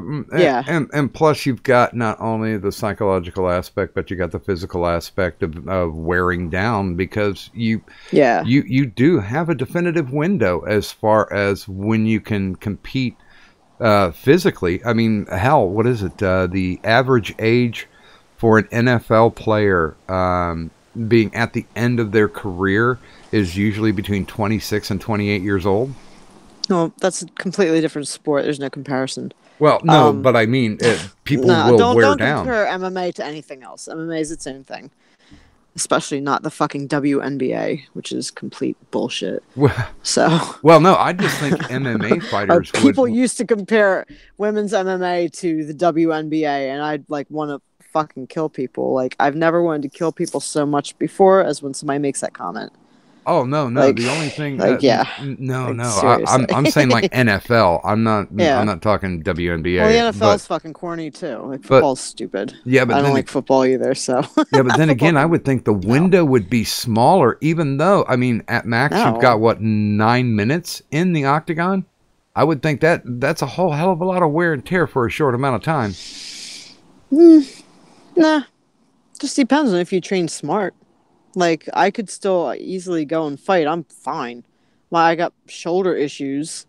I probably got some little CTE going on. Not gonna lie, I probably do. I skip sometimes, and like there's like things like I cover it up really well though, because I can tell when I have.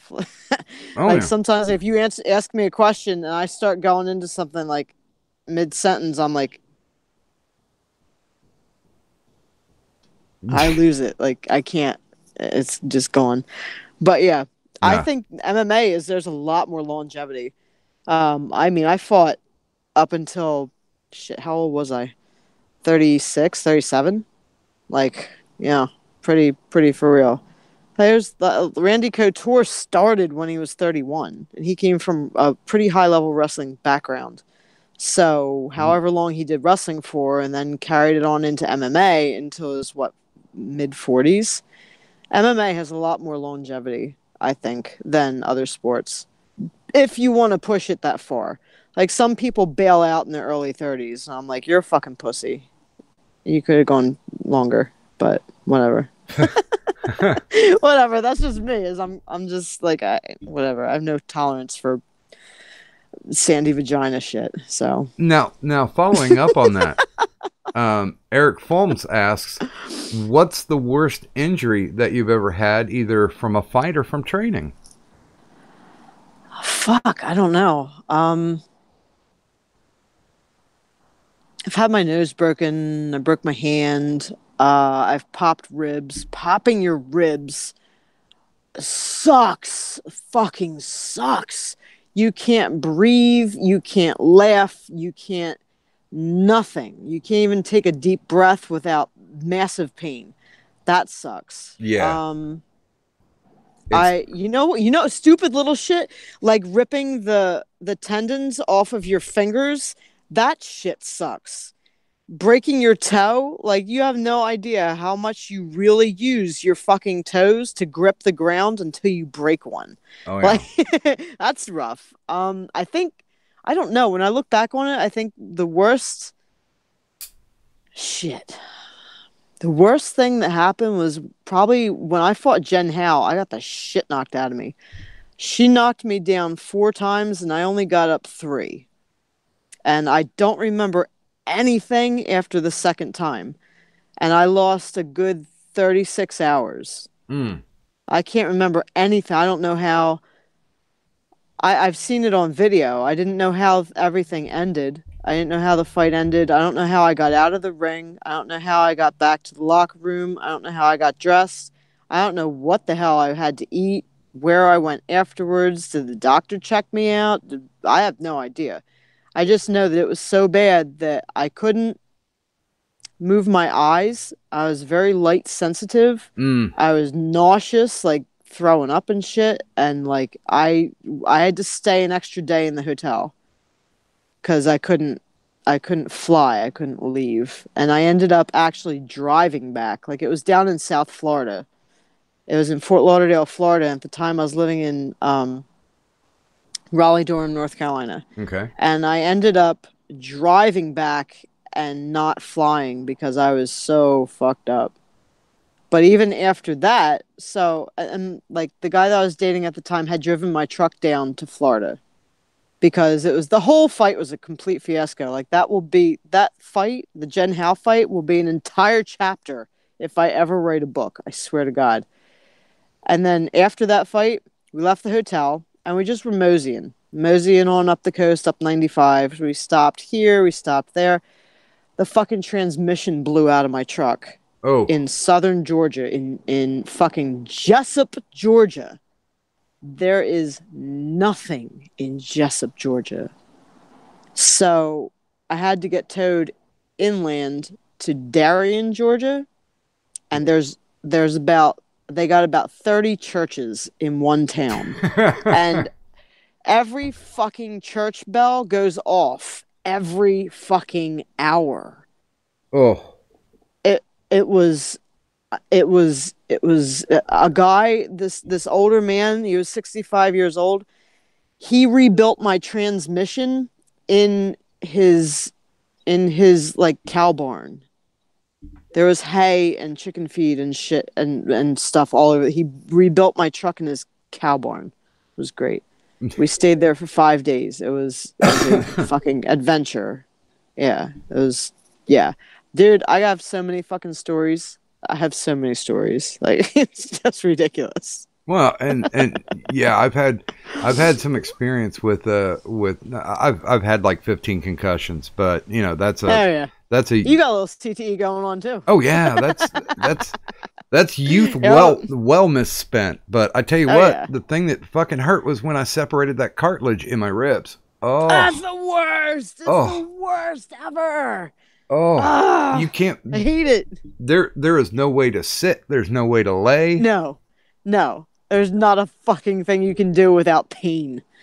Yeah, and I'm definitely not a pain pill guy either. So I'm just like, I'm going to work through this, but it's like, I'm going to suck it the fuck up because I want to see how much I can take. It's fucking weird. Oh yeah, no, same here. Yep. And I was almost weeping like a little bitch with a skinned knee after about a day. I'm like, oh, I don't want to do this anymore. Yeah. Yeah. It's rough. It uh, goes for about you start to feel a bit better after about 5 weeks, and then it's like, oh well, I'm good. I can go back to the gym, and then you fuck it up again. I was walking around like I'm walking around now. Yeah. I felt 30 years Yeah. older and completely out. Yeah. I feel you. I've been there. My boss at the bar is like, hey, yeah, you can come in. And I was like, yeah, I'll work the door. That's Yeah. all I can do for you, brother. Right on. Now, Gulf City Outlaw asks an interesting question. In your opinion, should there be a general retirement age for MMA, or No. just leave it unrestricted as long as you can hold your own? Unrestricted as long as you can hold your own. There's a lady in St. Louis who was fighting. She was 51, and she's actually good. She just got started really late in life. She she started training when she was like 47 or 48, and she was like in great shape. Like she was, I don't know if she had been like a runner or she'd been done something. And so she got into MMA, she got into training and she liked it and she had some amateur fights. I don't know if she turned pro or not. I don't remember. But there's also this other guy, Skip something. He was fucking 64 years old and he was fighting. Like, it's different for everybody. Everybody has their limits. Like Dan Henderson, he's fighting into his 40s. Like Randy Couture is fighting into his 40s.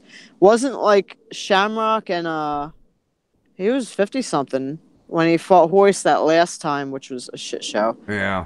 But whatever. But still, they're in their fucking 50s. You can still do it. No, there shouldn't be any restrictions on it.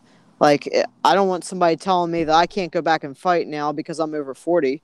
I can fucking go do what the fuck I want. Keep your socialism and your fucking communism to yourself.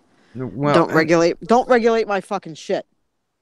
Well, and I remember that's how I feel. When all the Gracies came in. And everybody's like, Pancrase is the ultimate. It's the end all. It's the be all. Yeah.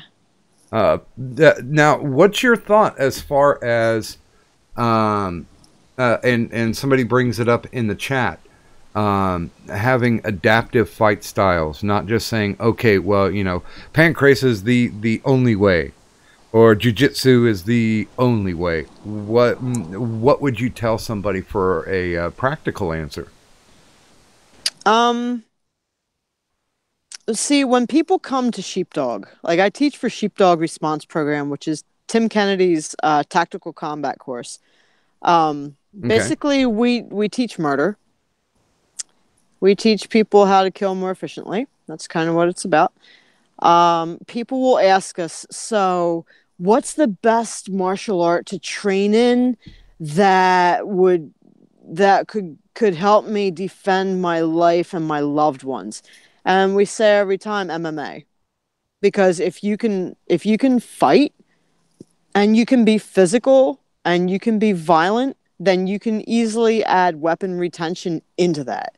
And which is what I did. Like I'm good at MMA. I'm good at fighting. I'm good at physical violence. I'm good physically. I have really good physical awareness, spatial awareness, and shit like that. You add like guns and knives and shit into it, no problem. It's easy. You just pick out the stuff that pertains to what you're doing. Sport jiu-jitsu is retarded for self-defense. Yeah. But there are aspects and there are particular things that you can pick out from that work. That work really well. Chokes, of course. Chokes, if you can get to that. But when it comes to like weapons and shit like that, like pummeling, like simple body and spatial awareness stuff that puts you in a particular place where you can either stop a weapon from coming out or you can create space so you can draw or produce your own weapon. Well, you gotta be able to like translate, what works and what doesn't, just like anything. But we always just say MMA. MMA is an art of its own by now. I mean, you watch the UFC and everybody's pretty much a cookie cutter fighter. Yeah. Everybody has good ground, good stand up, and good transition skills, and it's all one thing now. It's not like I mean, you still have like people like Ben Askren and shit that they're wrestling heavy and they have their particular style that they gravitate to, like Ronda and judo, shit like that. But that's rare anymore. Like you don't have that now. MMA is a complete art. Yeah, you might have like Gracie this or 10th Planet that, or maybe somebody's a little bit more boxing than Muay Thai, but for the most part, it's all one art. It's an amazing melting pot of skills. Yeah, it's really cool. It's really great. I mean, I love it. This is what I wanted. This was my goal, was for MMA to be accepted and regulated. And you know what? I was a part of that. I was a part of accomplishing that. So that my goal has been achieved.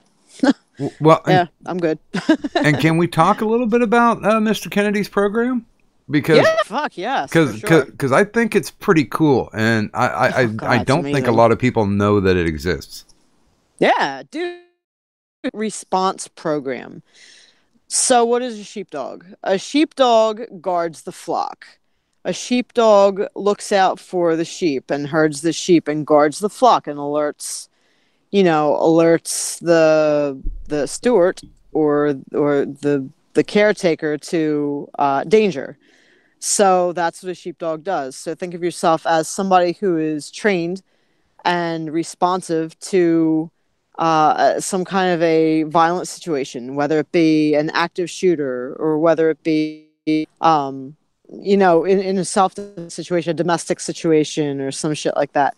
That is basically what it's about. And we don't teach, I mean, I guess it's self-defense, but I don't call it self-defense because I think self-defense is corny. A little more self-awareness. Yeah, we teach situational awareness and we teach combat. We teach fighting. Like, we teach people how to fight. Like, that's what we do. We give them a crash course in fighting. So I'll take you through a level 1, sheepdog level 1 response course. You come in and you do like an intro the night before the course starts. And it's like maybe an hour or two. And we do like situational awareness. And we go through what kind of situations would you see, how to spot situations, like how to profile people, how to read a situation, how to read people, like things that you look for, like their hands. Where are their hands? Watch somebody's hands. Watch their pockets. Where do they keep their weapons? Along their belt line. 90% of people keep weapons along their belt line.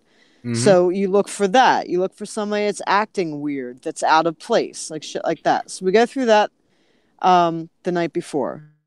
This morning we start at 7 or 8 in the morning and we do 5 hours on the mat. And then we break for lunch. And then the next 5 hours, when we come back, we'll be on the range and we do shooting, pistols. We do stuff like timing and trigger control and draw and how to spot, how to assess your target more efficiently and stuff like that. And then that's it for that evening. The next day, you come in and we're on the mats again. And we'll do a brief review, my CTE, a brief review of what we did the previous day, and then we'll add weapon retention into it, guns and knives, and situational and positional awareness and shit like that. Then we break for lunch again, and then the next 5 hours, once we come back from lunch, is out on the range, and we do more stuff with targets, like moving between targets laterally and running with the gun and positioning yourself and stuff like that. So it's a 20-hour course over 2 days. Wow. If you don't count that 2 hours the night before. Wow. But that's what it is. And it is, I wouldn't be teaching for it if I didn't believe in it, because I don't believe in self-defense. I think self-defense is stupid and corny. And there's nothing that I can teach you in 2 to 4 hours that's going to keep you safe and keep you from getting killed. So, like the stuff that we're doing is simple and easy that you can pick up and that you can do, and that it is going to resonate. And it's not like some Mr. Miyagi fucking bullshit that, there's no Secrets of the Orient. Yeah. There's none of that. There's no magic move that I can fucking teach you that's going to keep you from getting killed. The first part of self-defense and the biggest part of self-defense is situational awareness. Don't be in a fucking place where you're going to be in a bad situation. Get the fuck out. No. When your spidey sense starts to tingle, fucking get out of Dodge. Like, like that's the key to self-defense right there. No, you know? It sounds like your bouncer training might have been a little helpful for that too. Oh, for sure. Dude, I've been bouncing since I was like 21. I started bouncing when I was 21. And just, I mean, watching people. Yeah. Just being aware of situations and what it looks like when somebody's being awkward. Yeah. When, you know, just how to pick that out. Like, people are dancing and people are walking around and talking when somebody's not moving the same way. When somebody's eyes are shifting around, when they're staring or when they're sedentary and they're looking, you know, how to spot somebody that's really, really fucking drunk. Or how to spot somebody that's being predatory. Like, you learn those things, like in bouncing. Like, you just watching people. Like, you learn that shit. It's kind of common sense. Oh, yeah. You'd be surprised how many people in this world don't have common sense. It's amazing. Now, here's the thing that irritates me about Tim Kennedy's program. And that's the fact that everybody, well, not everybody, but there are certain factions on the interwebs that are trying to shoehorn it in to some right-wing conspiratorial get ready to have a race war kind of thing. Are they? There are people out there who are doing that, who are pushing up against it, saying that, oh, you know, people don't really need to learn these skills. And those are the people usually... that's just the communists and socialists that are trying to, like, keep everybody in check and make them do what they want to do. Yeah. Yeah, essentially. No, don't listen to the communists. Fuck them. Yeah. Come do the sheepdog course because communists don't want you to do that. Well, so if somebody tells you not to do it, they're communists or they're socialists, and let them get ate up. Like, fuck them. Well, yeah, it's the difference between teaching people to be a sheepdog or teaching them to be a sheep. Exactly. They want people to be a sheep. They want you to just go with the flow and let the government fucking do everything and dictate everything for you. Because, you know, the government knows what you need. Yeah. Fuck that. Well, now I'm gonna try to burn through. Don't regulate my fucking sport. Don't regulate my way of life. Don't tell me what fucking guns I can or now. Over. Like, fuck that. Don't tell me at homeschool my kid. Like, you know, I can't do shit. Like, that's not what this is about. That's not what this country was founded on. Minimal government. Like, well, we are literally the only country that still has free speech left, and that's being put into question every day. I know. Tell me about it. I'm just waiting to be banned on Twitter. Like, for anybody that follows me, you know what I'm talking about. Is I get pretty direct. Yeah. Well, and being able to have a certain amount of bluntness is definitely not a bad thing to have, because essentially there are a lot of people out there who want to funnel everybody one way, when the strength of our country, and I hate to say it in this way, but the strength of our country is our diversity, to be able to be who we want to be. Exactly. Without, if you want to listen to rap, listen to rap. If you want to listen to country, listen to country. If you want to dress in blue jeans and cowboy boots and a hat, dress that way. If you want to sag your pants and wear a big baggy sweatshirt, you have the freedom to do that. Like, with socialism, with communism, Marxism, that shit, they want everybody to be the same. They don't want individualism. They don't want you to have blue or purple or green hair.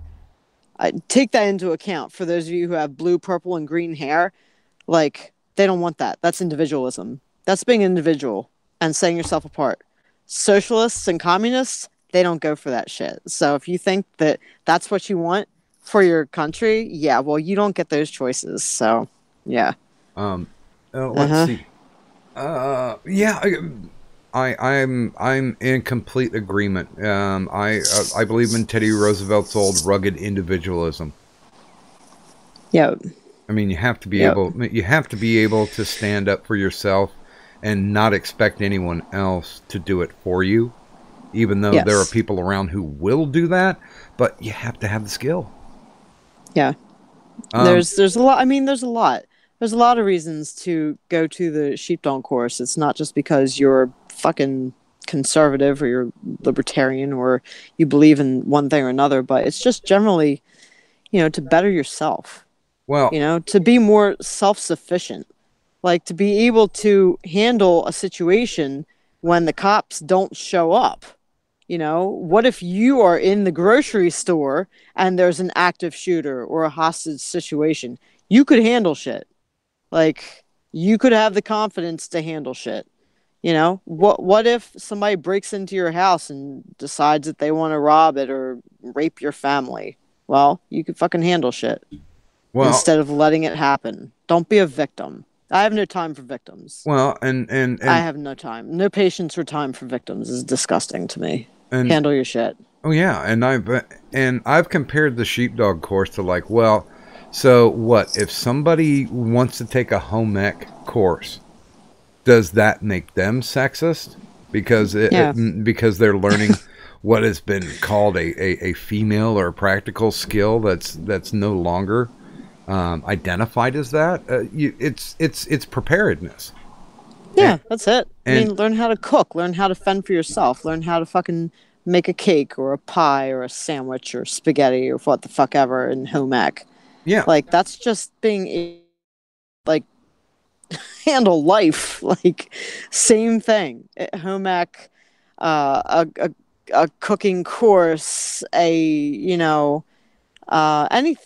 It's the same thing. It's just, we just happen to be grappling around and learning how to fight and learning how to handle a firearm. That's it.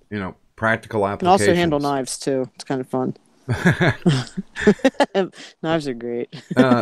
Now we have Rackus News in the chat that's asking not only for a plug to his channel because he thinks that you would like his channel Rackus News, but Right on. Okay. Hey, what's up? he's kind of center but leaning to the right.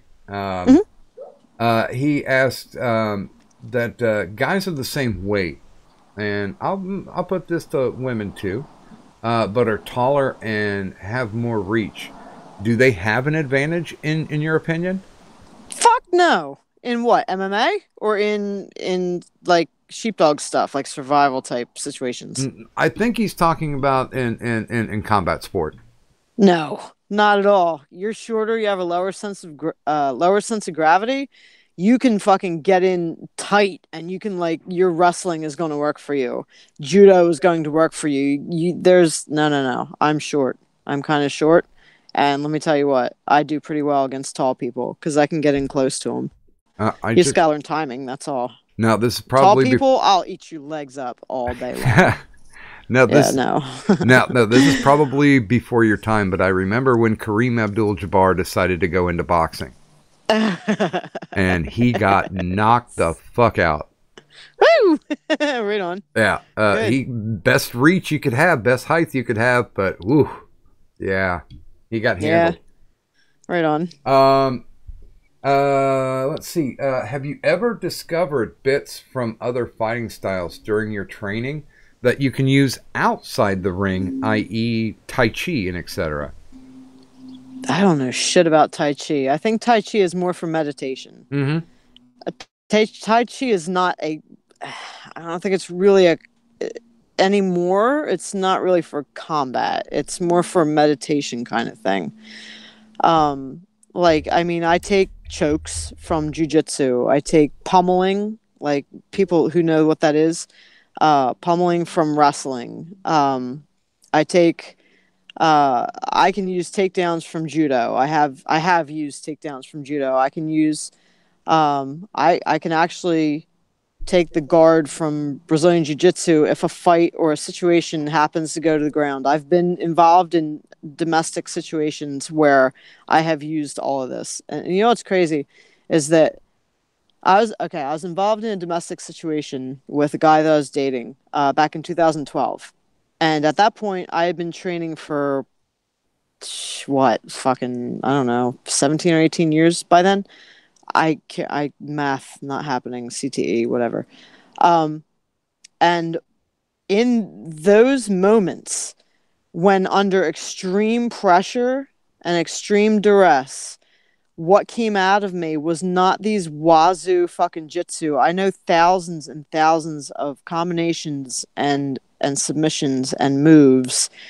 And what came out in that fucking dire situation was the simplest shit that we are showing at Sheepdog. Not even kidding. Close the distance so he couldn't hit me. And then when there was no option to close the distance, put my legs in between him and me, like in a guard position. Gotcha. From Brazilian Jiu-Jitsu. Like shit like that. That's what saved me from getting splattered all over the fucking wall. Like, and that's why I believe in Sheepdog so much, is because the stuff that we're teaching is not this Mr. Miyagi fucking Aiki Jitsu bullshit. You know, it's simple shit that you're just like, oh. No shit. Okay. Yeah, like, seriously. I wouldn't be teaching for it if it was something fucking paint the fence, whatever, wax on, wax off bullshit. Yeah, like, I don't believe in it. it's infinitely harder for somebody to draw a gun on you when you're right up next to them. Exactly. When's the best time to fucking go after somebody that has a weapon before they even pull it? Yep. Oh, I'm sorry. That was your phone that you were pulling out of your fucking pocket? Yeah, well, it's easier to apologize, when you're still alive than, in the morgue. Yeah, hey, I'll buy you a beer. Sorry about that, pal. Yeah, seriously. Like, better to be safe. Like, fuck that. Whatever. You don't have to pound their face in. It's not what it's about. It's about neutralizing the threat. Like, it's not about smashing them into the fucking pavement and punching them until they're dead. That's not it at all. It's about getting the fuck away safely and getting to a safe place, or getting your family away, or neutralizing the threat. If you have to use extreme measures, then you do. But you also learn how to gauge that. And the number one thing that we teach is get away. Make space, get away. Neutralize the threat, get away. Yeah. Fight for the weapon, fight for position, do damage at every opportunity. But those two things come first, And of course, then get the fuck away. And of course, make sure you wake up tomorrow. Exactly. Go home to your family. Yeah. Make sure that you are the one. You go home to your family. Okay. Now I can answer this one, Eric. Eric Folmes in the chat is asking, is Dan Severn still fighting? Well, technically no. Who the fuck knows? Technically no. That guy will fight till he's dead. Well, I remember when he was supposed to fight Shamrock, and then Shamrock pulled out, and then they got Tank Abbott to sub in, but Tank Abbott couldn't make it.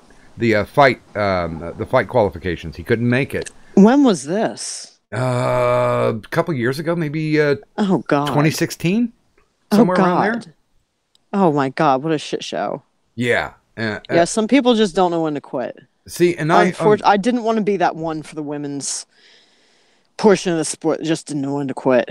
I still haven't retired, but I'm still 40. I'm 41, so it's not terrible yet. Like, well, I remember watching. I'm going to be that. I'm going to be that person. I remember watching Severin try to get into wrestling, and he worked with one of our local heroes, Al Snow. Oh my God, Al Snow is awesome. He Are you in Pennsylvania? Oh no. Ohio. No, Lima, Ohio. Yeah, Lima, Ohio. Are you in Ohio? Mm-hmm. Oh my God, so cool. Right on. Yeah, I mean, I've actually sat during shows with Al's mom and dad, and there are many times when Logan Kane, his younger brother, has been on some of the cards that we've been running. Great family all the way around. Oh, that's so cool. Right on. God, I haven't heard that name in forever. I used to love him. But he was awesome. Yeah, we're gonna try to get him on. He's still active. Not only booking his own indie stuff, but super cool. Yeah, he's still working with a little bit with OVW too. So right on. Good guy. But yeah, Dan is in his 60s. He's fucking crusty. And I don't know if the dude's ever going to get the hint. I don't think he'll No. stop. He won't. Just let it go. Yeah. Just let it happen. Let him do his See, thing. that's why you can't regulate. You just got to let it happen. Just let it go. Who cares? Whatever. Yeah, I It's mean, his life. you know, as long as he's not threatening the welfare of his family, fine. Do what you want to do. Yeah. Yep. Do you? Somebody's asking. Jamesy is saying that there's vids on YouTube showing Tai Chi masters getting their ass beat by MMA guys. Yes, I've seen them. It sucks. Okay, it's hard to watch. That sucks. I hate that. It's like the Aikido masters. Yeah, and the guys are just sitting back waiting for them to come at them. There, back in the day, there was a time and a place when the traditional martial arts were relevant, but as everything does, things change, times change, and there's stuff that has come in that replaces it. And traditional martial arts in an actual fight nowadays, unless you're really fucking legit and you go to it's very, very rare to find legit shit. Like Olympic Taekwondo is actually pretty fucking legit, but it's irrelevant and it's going to get you fucking hurt. Especially the way they give out black belts and stuff in 2 years. That's retarded. Now the things that you really want to look at is more like Muay Thai and MMA, jiu-jitsu, Brazilian jiu-jitsu. There is a lot of jiu-jitsu out there that is still self-defense based. I know Hoist Gracie's system is very self-defense based and it's not sport based. Yeah. At all. And I came from I'm my direct lineage is Hoist Gracie. I'm ranked under Hoist. He's the one that gave me my my ranking. So nice. Yeah, whatever. Yeah. A little bit about me. No, well, yeah. I would just like to see you take on Steven Seagal. Oh God. That's one he man. He used to be my hero. He was one of the reasons why I ever got into martial arts because I idolized him. Well, totally. He was cool in movies. Yeah. But as things do, everything changes, and some things come to light, and some things are more relevant than others. And MMA came along and kind of proved that karate, hi-ya bullshit is just that.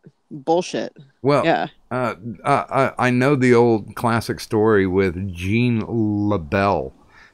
Judo Gene is awesome. Holy shit! I love him. You know what? I don't care if I see him coming in a wheelchair. I'm going to give him respect. Dude, Helio Gracie fucking rolled and did jiu-jitsu until he died. Mm-hmm. I think he died when he was 95 or 97 or some shit. I know that he was still training when he was 93. I know that for a fucking fact. Yeah. So don't restrict my shit, Yeah. I mean, there are genetic freaks out there. Yep. They exist. And then there are people that are just, mentally tough and strong. So yeah. Yep. I'm sorry, I stepped on Jolly Roger's question because I didn't take a look here. He said, given the opportunity, would you knock the dog shit out of Steven Seagal to prove a point, and how hard? Sure. Why not? Am I getting paid? There you go. Because I get paid for shit. I no freebies anymore. Just saying, dude. I'm over this fucking freebie bullshit. Roaming around and fighting people for free. Nah, doesn't happen. I have no doubt you could knock the Just for Men out of his hair. It could be interesting, yeah. Oh, God, it's so sad. Yeah, just don't run at it. Yeah. Why would you do that? Oh, God. Tie kicks, chop him down at the fucking legs. No. Yeah. So they're saying a crane kick wouldn't work in a real fight. No.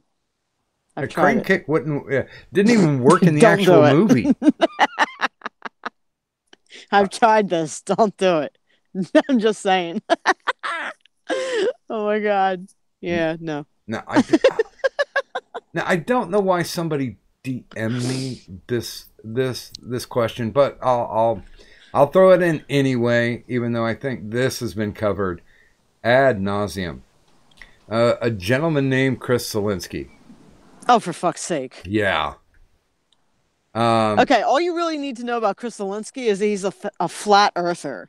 Like this dude believes in flat Earth theory. So there, take it for what it is. That should answer all questions. I think that's good enough. Yeah, if you believe in flat Earth, you're a fucking retard and idiot. Just stop listening. No. I don't want to hear from you. Like, stop. God, here's the worst one. Oh, you got trolls in there or what? Like, what the hell? No, I mean they're asking questions because I'm sure that they've heard it or heard about it or been around about it or somewhere in the orbit. But somebody's asking Tara versus Copper Top. How long does that match last? 1 or 5 seconds? Copper Cab. How long does it last? I don't know how long it lasts. He's 6'2", 250.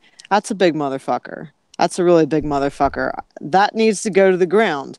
Since he is all boxing, but he is a beefy boy, I'd have to get him to the ground. After it got to the ground, it would be a matter of seconds because I would choke that motherfucker out.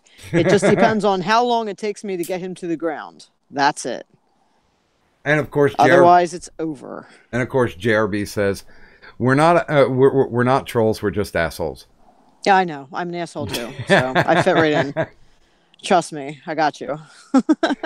Now, one of the things that I talk about, and a lot to the people that I bring on, because it really is about introducing interesting people who do interesting things. But I find a common thread that runs through everybody that I've talked about, and it's a little gimmick that I call flexing your pec, which means you have to have passion in what you're doing.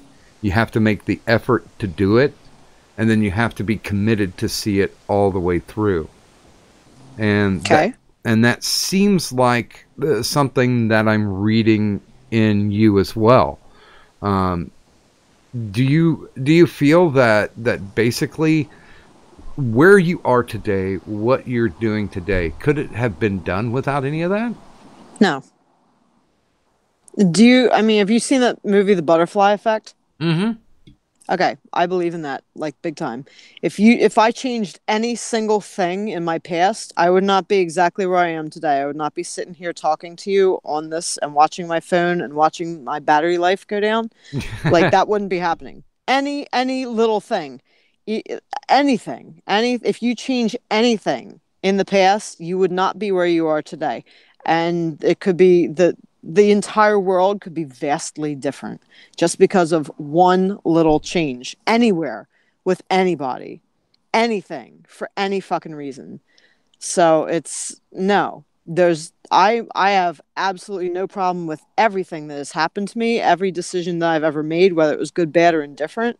I wouldn't change anything at all because I'd not be exactly where I am right now in this very moment, and I'm very, very fucking happy right now. Yeah, because so I wouldn't want to change anything ever. Yeah, but you can always fear to fail, but I have a massive fear of failure. Yeah, totally, but big time. But that's what drives me. Yeah, that's what drives me is I can't stand failure and I can't stand weakness. So like I fucking push myself hard. Now, those that you find yourself opposite to, what advice would you give them? Those who are, basically relying on being labeled and having their lives subsidized and basically creating all those safe spaces. Well, let me know how that shit works out for you. I think you'll change your mind in a few years. Like it's like 20-somethings. And like people that have never had to actually go out and support themselves, or they're living under the umbrella of mommy and daddy, or maybe they all live together, like 6 people in a fucking apartment. And everybody pays just a minimal amount of rent, or they get some kind of like funding from something or whatever. Well, you know what? When you actually decide to get a husband or a wife and have kids, if you ever do that, and you're not going to be living with those 6 other fucking people, and you need to support yourself and your family, then let me know how that for you. because it's not realistic. It's fucking stupid. And also, let me know how socialism works when you're only given a very minimal amount of money, and you are restricted by what you can eat, where you can go, what you can do, and things that you want are not an option to you. Let me fucking know. Yeah, I don't care. Like, I'm over it. I don't give a fuck. Like, if you want to believe in that shit, go ahead, but don't impress that upon me. yeah. I don't care. Like, people can go die. I'm over it. I'm 41 years old. I don't give a fuck anymore. Like, seriously. Now, go die. Whatever. now I'll put in the last question. Okay. And then we'll get this wrapped because you've been incredibly generous with your time, and I certainly thank you for that. I'm freezing my ass off because I'm sitting outside in Portland, Oregon. Jolly Rogers Bilgewater asked the final question: Are Okay. you a car gal? And if so, what's your favorite muscle car? I'm not really into cars. I'm into trucks. I love trucks, and I have a 2002 Chevy Avalanche, a cladded Chevy Avalanche, and I love it so much. I really do like trucks. I'm a Chevy girl. I love Chevys, but I have to say, my favorite car of all time ever is the General Lee, which was a Dodge Charger. Or was it a Challenger? Is there a Dodge Charger or a Dodge Challenger? I can't remember. But that might be my favorite muscle car. Never Ford. Never Ford. We don't do Ford. No Fords. So, yeah. So that's... Yeah, I am a you're Chevy right. girl, but I really appreciate a Dodge. Yeah, you're right. It was a Dodge Charger. It was a '69 Okay, Charger. that's what I thought. Okay. Yeah. Yep. Even though they've Yep. now airbrushed the stars and bars off the top of it because Yeah, it's so stupid. people get Just offended. disgusted. It's really disgusting to me. Yeah, that's like taking the fins off the Batmobile. That just doesn't make any sense. No. That's all right. It's okay. Because if I ever get rich and famous, if I win the UFC, Yeah. if I ever win the UFC, I'm going to have one and I'm going to paint it up just like the original General Lee. And I'm going to drive it around Portland. How about that? And LA. and just keep hitting the Dixieland horn. Yep. That's what's up. Oh my God. I'm losing the light. Like, it's like sundown and shit. Like, seriously. Oh yeah, we're in the rap section of this now. Yeah, right on. For those of you cold. who are not familiar, and we didn't get a chance to talk about the podcast, but let's go ahead and plug that anyway. Oh, my podcast, the Fuck Around and Find Out podcast? Yeah. Oh my God, we fuck around and we find out. Now, for those of you who haven't tuned into it, I do recommend it. It's fun. There is a link down in the descriptor. There's also a link to Tara's Twitter. So please do feel free, stop by, drop a like and a follow, and take a listen if you would. Now, it's fun. We have so much fun. Like, we try and cover kind of like the topics of the day, politically or whatever else, happens to come up. And we bullshit. We do a lot of bullshitting about life and stuff. And it's basically Josh is trying to keep us on track. Me and Matt constantly fight with each other, and McCrum does cool voices and impressions like that. That's our show. I was gonna say, but that's what makes it fun. It's a good time. Like, it really is. Yeah, it's a good time. There is nothing cookie cutter about the show, and I don't have to hear the phrase DMT. No, and we rarely stay on topic, so sometimes it's a shit show, but it's always a good time. You'll laugh. You will fucking laugh. Yeah. I cannot disagree at all. It's a good time. If you're easily offended, you may not want to listen because I am highly offensive, so. But that is part of the charm. And that's me. That's me. I'd rather hear people be honest. And yeah, so her links are definitely down in the descriptor. And to go ahead and wrap this up for you, of course, if you're looking for me, my links are down there too. Of course, if you have somebody that you think would be interesting to interview, my DMs are always open in Twitter. You can hit me up there. I've got a Streamlabs, I've got a Patreon, and of course, if you're looking for the finest in bootleg Mr. Medicare merchandise, look no further than Doc Griffin's Tea Public Store. That's right, Doc Griffin's Tea Public Store. Stop by and buy something, damn it. So and of cool. course, down below that is my prescription for additional entertainment. These are people that are criminally undersubbed that I should think you would have a little bit of time, give them a listen to, give them a chance. See what they have to say, and if you don't agree, your money back. But then again, you didn't pay anything for it. It's free, damn it. And of course, look forward to tonight. We're going to be running the Insomnia Ramble stream about 2 a.m. Eastern Standard, and that's with me and your magical, maleficent co-host Kadant. But I certainly would like to extend my gratitude to Tara LaRosa for giving up some valuable time, and there's some brilliant stuff there. I hope you'll consider this an open invitation, especially if you've got anything that you need to promote or you'd like to link. Feel free, and we're happy to be a resource for a wonderful person such as yourself. Aw, thanks. Thank you. Yeah, just hit me up on Twitter. Find me on Twitter. Don't try and hit me up on Facebook because I'm extremely locked down and private, and I probably won't respond to you. No. So hit me up on Twitter and give me a shout, hang out, and listen to the Fuck Around and Find Out podcast. And with that, I will thank everybody for coming out as well. We appreciate your questions in the chat. We look forward to seeing you next week. Next week, we'll be speaking with... this one's a rare gem. A gentleman by the name of Joe Flynn. He has been a super fan running an actual... Now, you guys might not know this, but back in the day, there used to be a thing called public access.